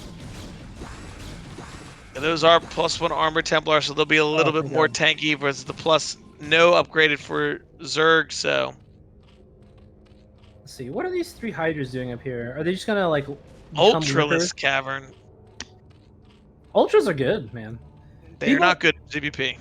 Well, I mean, if you're preparing against the 4-base Protoss, right? Don't you want a couple of Ultras to help you bust against a Reaver that's going to be inevitably at the 4th base? I just think they're cost ineffective. Like when you are, oh, look at this, Dragon catches this drop here. The Ultras are just so expensive. Like you're going to buy 3 Ultras, you're going to be spending so much gas and mineral, right? Versus an army that's going to take you out. Dragoons, Archons, Reavers, just Zealot Archon alone destroys those Ultralisks. And when you trade out an army of Ultralisks once or twice, your game is over. Yeah. I think they're really great if you're pretty far ahead, right? And you are putting pressure on, trying to force it. But I think Ultralisks are not the greatest for this part of the game in particular. Yeah, I think you're right, actually. I think Ultras have their place in this matchup, where like when you're starting to fight against Reavers behind cannon, stuff like that, you need something that won't die in one shot to them. But you're right. I think you need to be on more bases than this because they are crazy expensive. Yeah, remember those 2 Reavers are gonna tear through those units and splash all over the other units anyway, so you got to be careful. But we'll see. It looks like a lurker drop happening at the natural right now from. Oh, it died. It didn't even get down, man. Didn't even make it. That is a ton of Ultralisks too. I would never make that many. Like maybe 3, but like that is so many Hydras, so many lurkers. Wow. So we'll see. But yeah, I am not a big proponent for the Ultras in this matchup at this stage of the game. Maybe later, you know, like you said, you get into some things where you want it to tank a bit, but Ultras are this. Unlike ZVP, definitely different. The Protoss army is much stronger, much more durable. Archon Zealot. Now, this is, I think, Dragon's got to be careful, man. A counter from the Ultra Hydra Ling right now with his whole army out of position could cost him massively here. Like, his army's gone. This might work out. This might be the moment that Julie was waiting for. Oh, man. Counterattack Oh my goodness, this is going to be devastating here for DragOn. Army out of position, man. Yeah, and Julia has so many random bases. Even if he like got 1 or 2 sniped by like a random group of Dragoons like this or whatever, it doesn't matter because he's going to come back. He's going to be in a totally fine position production and economically. Oh, and he got that base top right. Yeah, I thought it was so... He picked up those lings. They were about to die to some zealots, and he picked them up. That was well played by him, yeah. But this army looks like it's going to be pushed back eventually here. DragOn can't fight under that Cheetos dose. But, and this is where, again, the Dragoons do very good damage to these Ultras and pop. There they go. Oh no! Oh, those lings getting massive value, Doc, killing off all those probes. That was a ton, and there's so many cannons up there as well. Like, DragOn's got the bank, so he can pay for this, but he does not... He doesn't want to be losing these bases, especially after losing that third. No, now he's got to probably play way more defensively, right? Like, you don't want to be pushing all over the map and then getting your last mining base kill, because that third base, he's going to need it. So he's got to probably play defensively. Julia looking to bust up here. Are there any Templar up there right now? Because if not... Oh, man. 1 Defiler... Oh, there's 1. Okay. That's what we need. That's what we're looking for. Yeah. Oh, man. And the Lurker drop going into the natural here. We'll see if that gets anything done. Yeah, good cannon placement, though. I don't know. I don't think it'll... It's not going to end this 4th base or anything. Man. Oh, man. Zealot's doing a great job stopping him from getting up there, and here comes the army now to clean up from behind. And actually, there is a drop simultaneously. Will that drop do anything mid-right? I see a ton of probes dropping in numbers there. We're at 50-something, and now we're down to 38. So they did, those Lurker drop did a lot. Julia is on 63 drones as well, so the Lurkers are doing a lot, man. That drop was crazy, and then the Lings... and we canceled out that natural third from DragOn. So let's see what's going on here. Looks like a Doom drop here now at this new base. This is gonna be great, dude. Look. The big problem that we're having is the bank for DragOn all of a sudden is gone. He has lost a ton of probes, so his gas mining is really hurting right now. So he's not gonna be able to really replace any of these really complex units. And Julia's got bases all over the place. So losing this 1 base here, not great. You don't want that to happen, but it's kind of fine if you're continuing to do damage somewhere else. Is that a fake drop? Or is he just not dropping because he's distracted? Yeah, it's a fake drop, and we're going to try to surround the army here. This is Archon, Dragoon, Storm. Let's see how this goes. Oh my goodness, massive storms. Oh my goodness. If these Archons don't die, this is a big problem. Yep, and now all of a sudden we see that the army supply for Julia has dropped, and he's floating a lot of money right now. Needs to make more units here quickly. Tons of Zerglings coming up. Oh my goodness. Bye, Zerglings. Thanks for coming to this fight. See you later. And now all of a sudden here, Doc, where we got 2 mining bases for Protoss and about 4 for Zerg, but the main and natural eventually will mine out soon. Yeah, we're kind of getting back into neutral here. Except for... I mean, I don't think Julia has enough production, like macro hatch wise. I think the macro hatch production is a problem. I think we wasted a ton of gas on those ultras, right? Like those Lurkers were doing the damage. Now all of a sudden, DragOn has 2 bases that are mining really well. His probe count is back up. He's still making ultralisks? And we're still pushing through to make ultras. That's where all our gas is going. We need Hydras, man. We need Hydras so bad. There's so many of these Archons. And here we go. We're going up this choke. Oh Big my god. Storm from DragOn, able to kill it. And I think he's going to trap that army of Ultralisks with his army, man. Yeah. And look at the army supply now. Okay, we got our first plague down. Nice plague, but that's like all of your army right there. Look how many Ultras are just stuck there. Yeah, not good here for Julia with having most of his army there, but DragOn doesn't want to, I guess, go down to that show. I guess he's just trying to sit. He feels like, hey, I'll take another base. Take the mineral only back. You know, he's not on a timer here. He's fine. He's taking his 3rd and 4th bases, right? Like, Myrtle's okay. Julia's the one I think starting to get lower and lower. I'm actually Here we go again. flabbergasted that these units got left alone down there. Ooh, one lurker going. I do love the lurker drops though. This is like absolutely one of the best ways to get back into a game is to just get a successful lurker drop and kill like 15, 20. Oh, absolutely. Julia going to try to break back up this ramp again. Not sure if he's going to be successful here with how much DragOn has. I mean, it is hard to hit Ultralisk under the Cheeto dust when you've just got Archons and Goons though. Absolutely. Storm coming down here.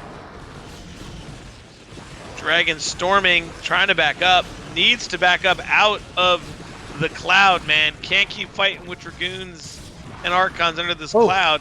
I hear a DT though. Oh, there he's coming in from the other side there. He's like, all right, no problem. I'll come from the back and I'll get it done. Look how long there's a whole Protoss army up here, and they're doing absolutely nothing right now. The Archon Splash is like literally the saving grace here. Yeah, and Julia really needs to bust this, right? Like, if he wastes this entire army, it doesn't bust this base, I think he's going to be in a world of trouble here, right? Like, he is just taking another mineral only, but that's not a gas base. He's probably running low on gas on all three bases here because he's been mining them for a long time. DragOn mining from that mid-right and from his mineral only. So if he can hold this base, he would be in crazy good shape. Yeah, and Julia's entire focus right now is here. Look at the bank. We're at 100 supply, and we're not spending any of that. And then on top of that, he has 2 fresh bases in the top left of the map here, and they are not being saturated. We don't have any more like real macro hatches go down. Like, we haven't broken the base. We've spent our entire army, and we haven't really replaced it at all. Yeah, we're definitely getting towards the end of this game if Julia cannot do something else. Defiler's now going down. Look at this. We're just making leans versus Archons. Oh, look at this drone transfer, man. What a drone transfer. We got a ton going on here. DragOn is aware that these bases are up. His observer actually did go across 12 o'clock as well. Uh-oh. DT. I think he knows he can't bust this space just with this force here, so he's running away. Good decision as the +3 armor is on, so he's not trading as effectively. He's going to need more units, but DragOn 30 supply up right now. Oh, that lurker not hitting. Oh, that's unfortunate. Is it a vision issue? I think it's at, I don't know if it's out of range. It might be out of range there. But DragOn knows that those bases exist, and he's going for it. Now we have 1 Ultralisk and like 40 Zerglings versus Zealot Archon. And this is exactly what you're supposed to do as Protoss versus this comp, right? You make Zealot Archon only with a couple Templar, and you just run over all this units with the AoE of the Archons. Looking probably for a really big plague if he can get it here on the Zealots. But the Archons don't really feel the plague, you know? Oh no. Yeah, they got vaccinated. They're feeling fine. Good, yeah. They're like, we're good here. Okay, getting under. He's DragOn backing up. There, big storm. Able to kill some of this Protoss army off. Oh my god, the Ultras are sitting in that storm. Yep, 60 supply difference. Oh my god, I think that might be a little bit. 12 Templars might be a little too many there. DragOn, I think we can make some Archons, but okay. Dude, watch him fat finger a storm. There's 12 storms in one spot. Just okay. Now it was on a hold position. Okay, so that lurker was waiting, I guess, for more probes to go there. To 12 Templars is a little excessive. We have 36 storms over here, man. That is a lot of storms. I don't think they stack, unfortunately. Could you imagine? Just oh my goodness, you storm with 12 and just kill everything. Everything just... Ultralisk touches it with its toe and it's just gone. Yeah, gone. One horn, like, all right, I got it. Oh my goodness, there we go. First storm down, second storm down, third storm. Only 33 more to go. I love the inclusion of some Dark Archons, or Dark Templar. They do so much damage as long as they're not being focused down. They just eat Ultralisk. Yeah. Wow. And that Ultra Ling army is now gone. Julia has fallen under 100 supply. DragOn looking really solid here. Looking like he might be pushing his way through this game. He is on 5 bases. I don't know how many storms have gone down, but it is excessive. My goodness. They just don't stop. It's like we're in Florida and El Nino's here, man. It's crazy, but Julia does have top, middle secured with Sunken and Lurker. The problem is these Lings just... How do you trade effective or Storm Archon with just Zerglings at this point? Zealot's going up to kill that base as well. Money running really low here for Julia. DragOn macroing like crazy out of his bases, holding at a 150 supply versus 100. Only thing is, though, the 4th base is like the last one that DragOn's gonna get unless he starts being more active on the map. And Julia taps out. I thought he could defend it for a little bit longer with Defiler Lurker, but I guess he's just... I think he knows what time it is, because, yeah, it was a very rough position. I just feel like the macro during that fight, where he was trying to break the 6 o'clock, was not there. He could have, instead of making those ultras, he could have had, like, almost maxed out Hydra army again, you know, with a couple of Lurkers, Defilers too. I don't know what the hesitancy was to making Hydras, dude. Yeah, I feel like some players do like to go into that Ultra Tech, and then, like we said before, it's strong, but it's costly. So if you're not breaking bases like that right there, like, things become really hard because you're like, oh, where'd all my money go? Oh, they went into 6 Ultralists. Like you said, you could add 40 Hydra. You could add, you know, a lot more units. So that's unfortunate, but congrats to DragOn. He has made it out of that one loser's match, and now he moves into the decider match to his original games versus Bonth again. So unfortunate to hit Bonth once, really unfortunate to hit Bonth twice. Imagine me like, oh, okay. Well, at least there's a double tier bracket, and then you're like, oh my god, really? This guy? Not him again. The winningest Protoss in the foreign scene? Okay, cool. Well, we're also in for another treat here, Doc. Shooting Break is our starting map. Not many matches have been played on Shooting Break. We're gonna see. Where's the natural? Yeah, what's going on? Where do I go? So, interesting map. Triple gas between your main and your natural, but the second gas is layered behind. Ramps get a little crazy. Got to watch the AI of your probes and units like that to go through. But should be a good game. So let's get into it. I think our players are ready. Oh man, look at the stats here again. Just Bonth, man. Champion, second. He's like, mad at himself that he got a second place in his one of the BSLs. Yeah, unfortunately for DragOn, man, 32% versus P versus the 81% versus P for Bonth. This is going to be a very uphill battle, and I'm not saying that because there's a bunch of high grounds. But for real though, like, this is like, I would rather go against XiaoShuai if I was Bonth, or if I was a DragOn, dude, because it's not just that you're playing against Bonth, but you're playing against Bonth in a matchup where his strengths are going to be the ones that are really valued to make the decision. Yeah, definitely. You know, I think we might even see a 10-12 again here with the reverse ramp. So definitely going to be interesting for sure. But all right, I think our players are actually ready to get after it. Let's see who's going to make it out of this group and into the round of 8. Let's get into game number 1 between DragOn and Bonyth.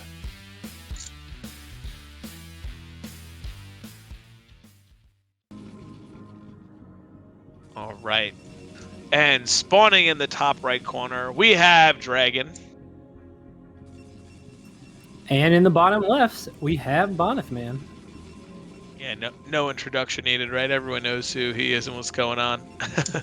In the bottom left, we have the guy who wins everything He's played all the time. StarCraft once or twice. You know, no big deal. No big deal. He's okay, I guess. He's all right at it. Yeah, he's all right. You know, he's done something once or twice. So be curious to see what openers are here on this map. It seems like both players are going to do some type of gas open. Bonth not putting his gateway forward, so going to be interesting to see. Cross map, will players decide to go for like a one gate Nexus expand 3-gate? Will they just play 2-gate Robo? I know that's Bonth's preferred style, so we'll see if he decides to just continue with that.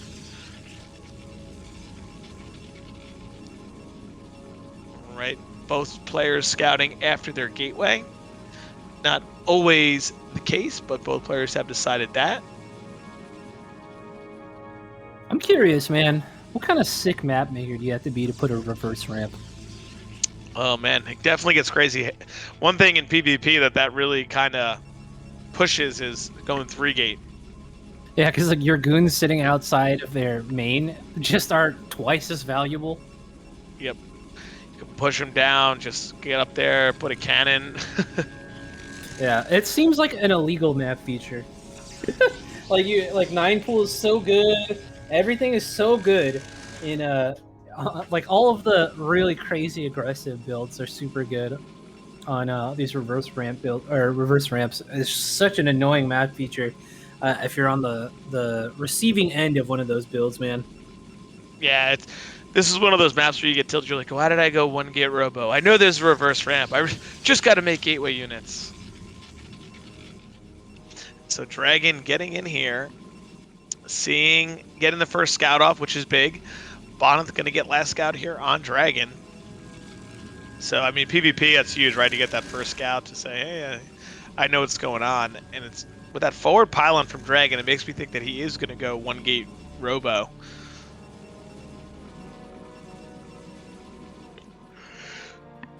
I feel like there's always like extra mind games now that the players have played each other once as well. It's like, well, what builds are you going to use now? You use 2, so what are we going to do?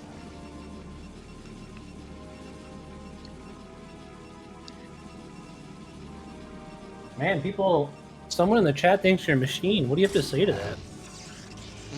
How dare they? I don't play Zerg. Yeah, what kind of dirty bastard plays Zerg? Yeah. Definitely not Zero Gross. or Doc Holiday. God. I'm surrounded by enough Zergs. I can't be a Zerg, too. God.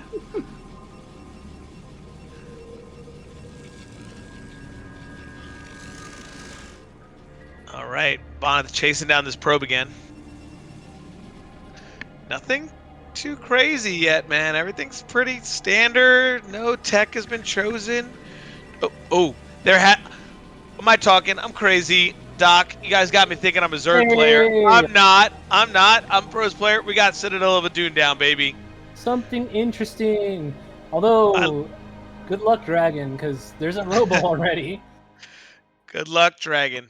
That's really unfortunate, man. You know, it's not. You go DT here thinking like, hey, this guy might go 3-gate, right? Like this guy may do something crazy, but Bonyth is like, nah. I'm not doing anything crazy. I'm just gonna go 2-gate observer and kill you. God, this is the weirdest freaking map. I was like, what is he doing with that probe? And I'm like, oh, you can place a Nexus there, and they just share a mineral line. Okay. They do. Yes, they do. And then your third is actually on the bottom of 2 ramps. So 1-gate expand DT. So DragOn will need to get a forge, and he's going to need to get cannons. He's going to need both. Yeah, that's never what you want. He's going to be under some pressure, though, from this 2-gate observer. He should be able to hold with the cannons, but definitely going to feel the pressure. Yeah, static defense not something you really want to have to make too much in a mirror matchup, because that just means your opponent, you're just giving them map control. They can do what they want now. Well, I will tell you this much. I'm hoping that DragOn's going to make a Templar behind this. Oh, I didn't want him to make another DT. I was hoping to make a Templar and Storm, because... Oh. In my opinion, the double DT, right? Maybe if you sneak one out into his base is great, right?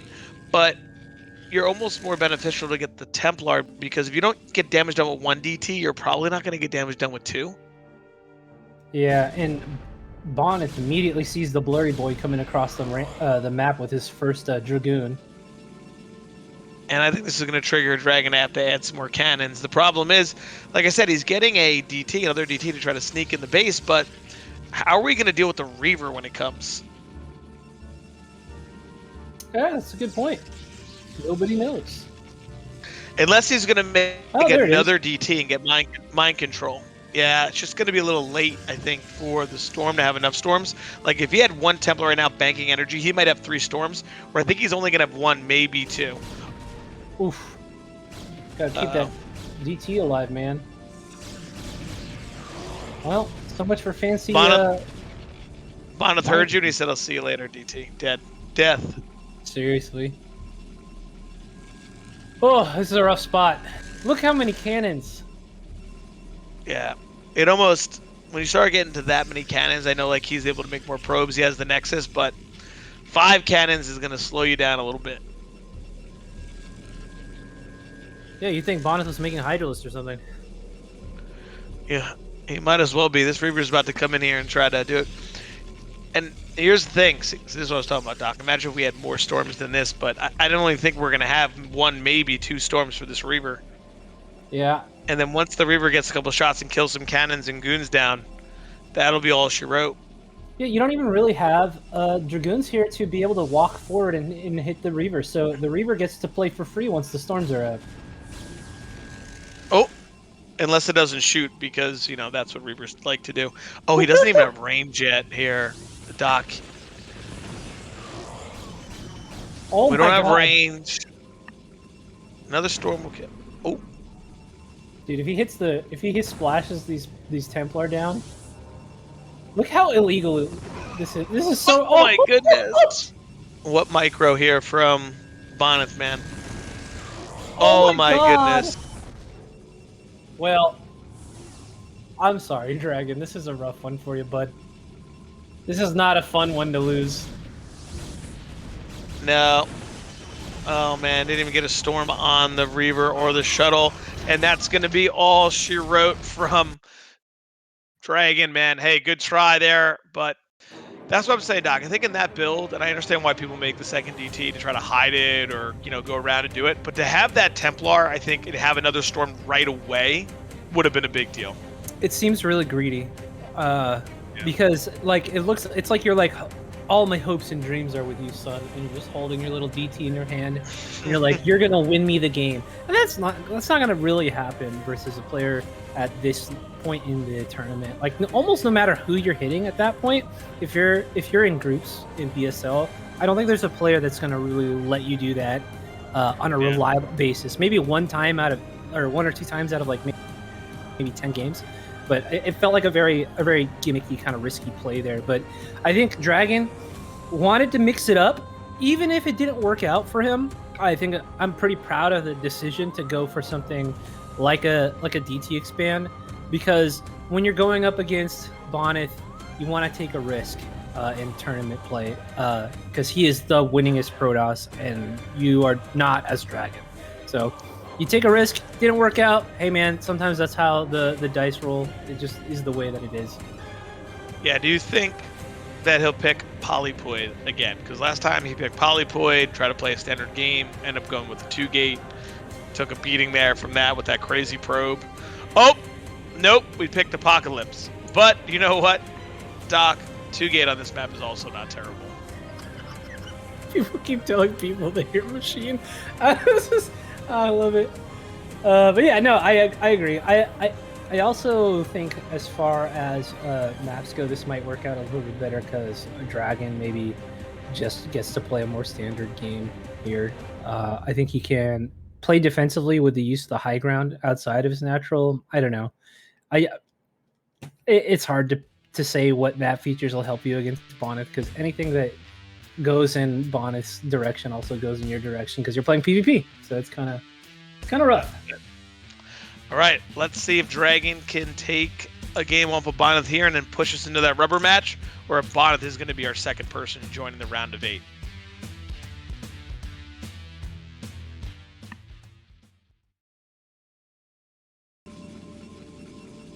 All right.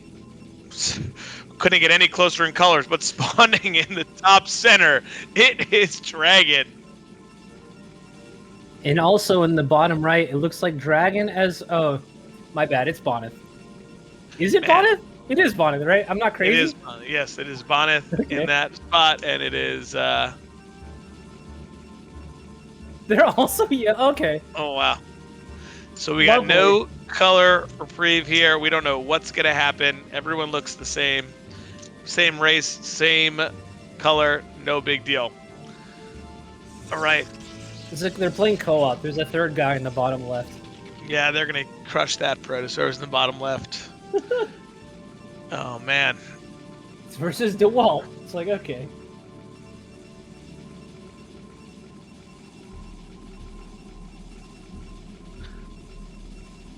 Man, we'll see what these players decide. I want to see a 2-gate.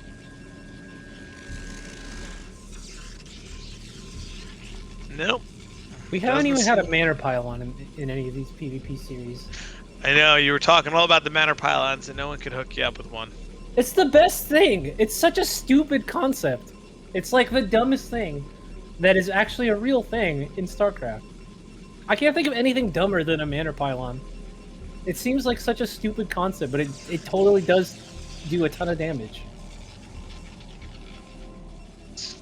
It does do a ton of damage, and it is a pain. It's kind of annoying, but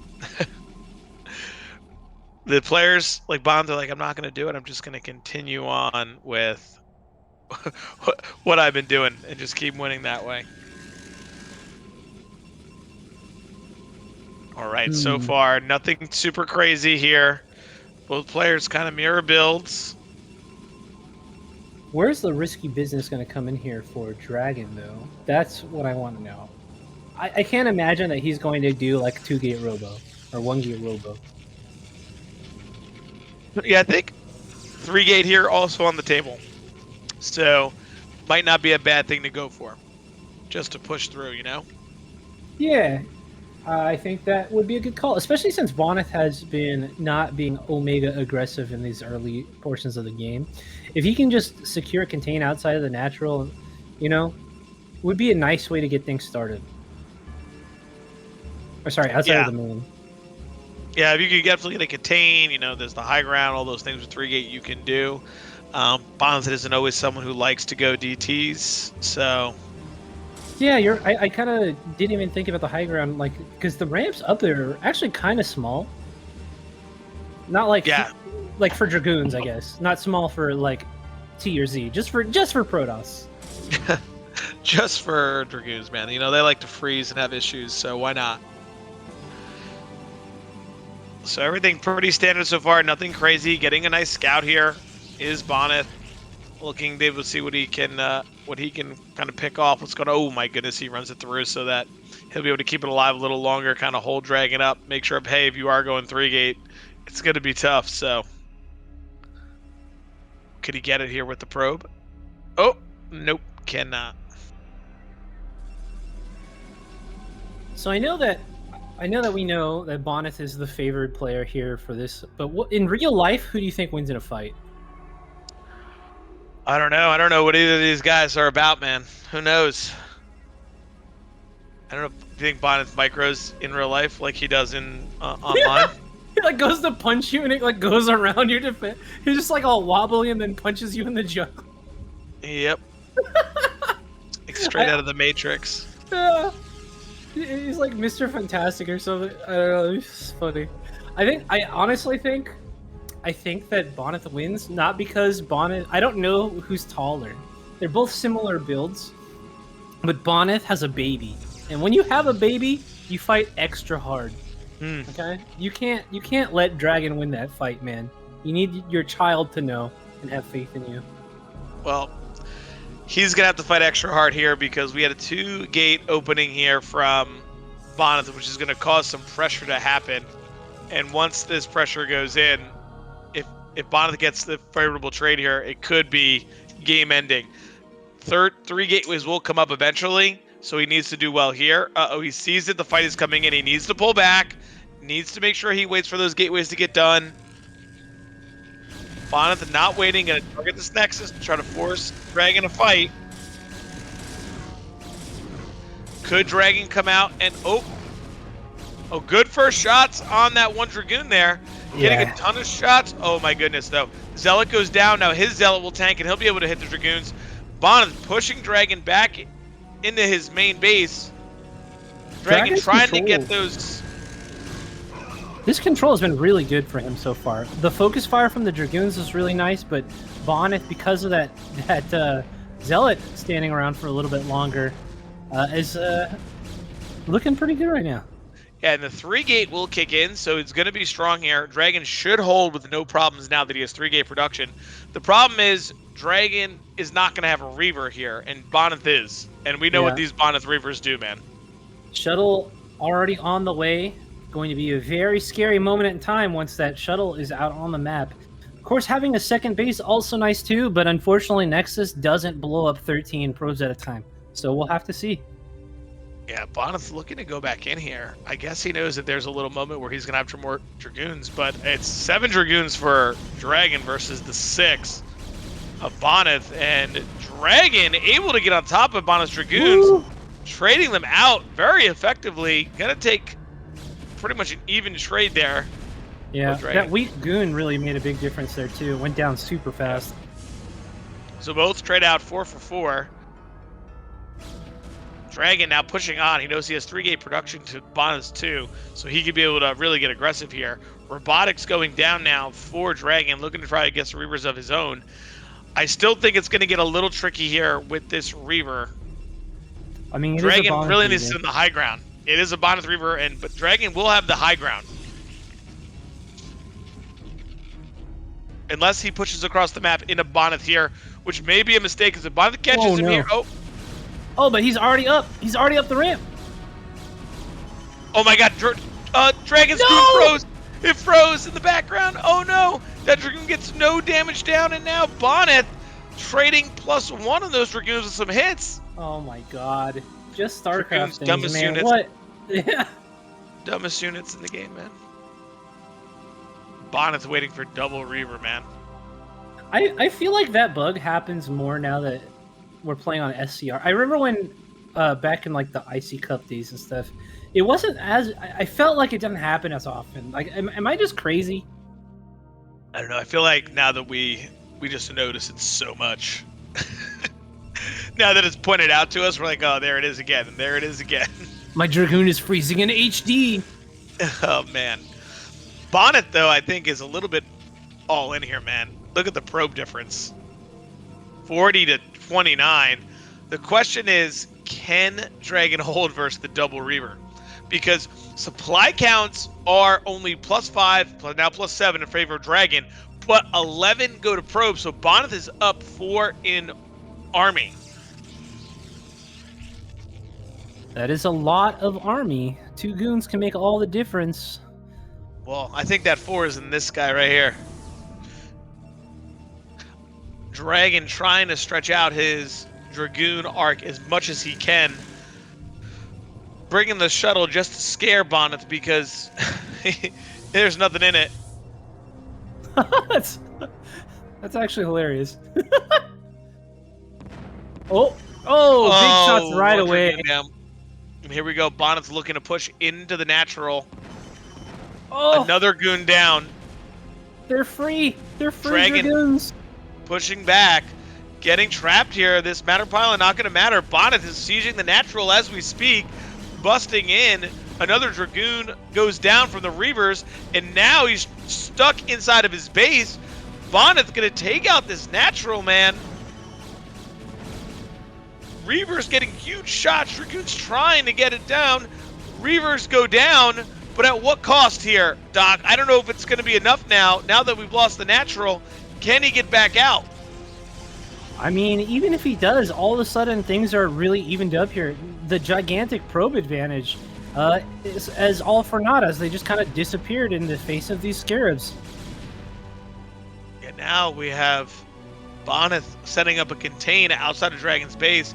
Dragon is on 5 gateways. Doesn't have a second Reaver coming just yet. Bonyth picking up another Reaver ready to go. And if there was a time Okay, I was gonna say if there was a time for Dragon to get out of his main, it was now before another Reaver shows up. So glad that that happened. Yeah. Oh man, 2 more Reavers here for Bonth. I think he's looking to fight again, man. He says, "Why not? Let's get back after it."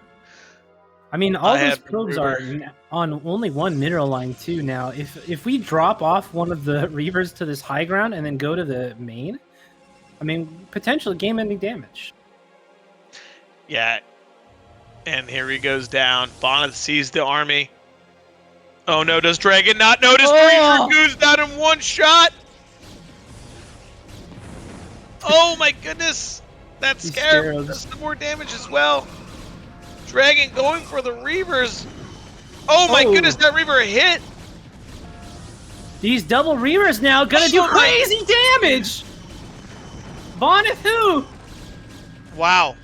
Dragon able to win that micro battle there from Bonyth. Wow. That was an incredible drop-off right there. Wow.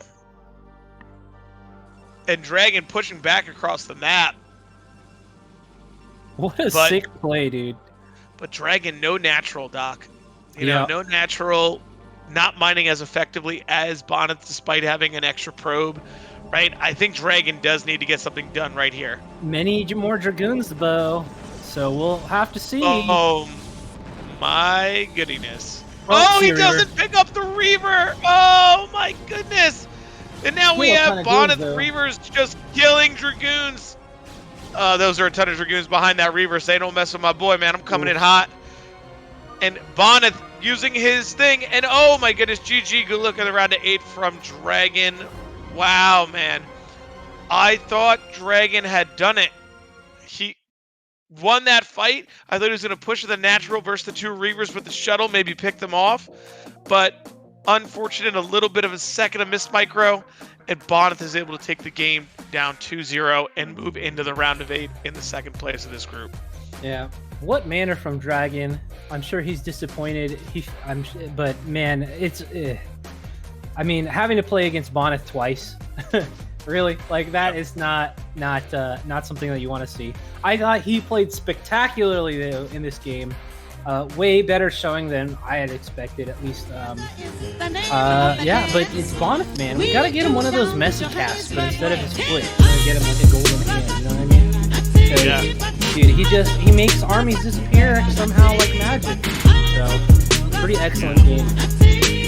Yeah, really well done. So, these are our 2 players that will join us in the round of 8. Today it is XiaoShuai and Bonyth. Tomorrow we have Group A, I believe. If I'm not mistaken, we have Group A, the final group for the round of 16 before we get into the round of 8. So far we have Eonzerg, DeWalt, Bonyth, XiaoShuai, Mihu, and Chao GG are 6 players that are there right now. So we'll be seeing who will be joining them tomorrow in those games. Obviously, so we're at the point of the tournament where it's all the heavy hitters, right? All the big names are getting through. I mean, Bonth came in 2nd in a group. That's, crazy, right? Yeah. It's not like you're looking forward to maybe getting an easy ride from this point on. It's like everyone you're fighting is literally top tier job. They're all, incredible players. So, well, Doc, thanks for casting me today. Before we go, we definitely want to make sure we thank our sponsors, and we appreciate all the support today. I saw some big tips in the chat. We really appreciate that. So, in the Bombastic General level, we have My Fleeting Dream. At the Bombastic Colonel level, we have Striker, Believe in Zero, and Steve Schmidt. In the Bombastic Major levels, we have Tim, Cuz, Tupacalypse, and Niantic. And in the $20 a month, we have Medino, JST, Steven Robertson, Mr. Cat, Suricata, Machine, who everyone thinks I am for some reason, Valentina Bula, On My Way, Gordon Bradley, KJ, Daniel Lopez, LML, and Quark. And in the Bombastic Captain, we have Dennis Hedberg.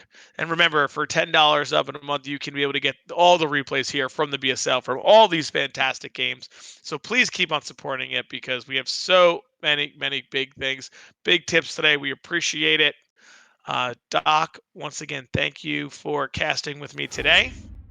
Yeah, it was great to cast with you again, Bryce. It's always a nice time. You know, you've always been one of my Zerg heroes. So, no, really, it's a pleasure, Razz. Thank you so much for having me on, Zero. I hope you guys had a good time, and I hope you guys have a great time.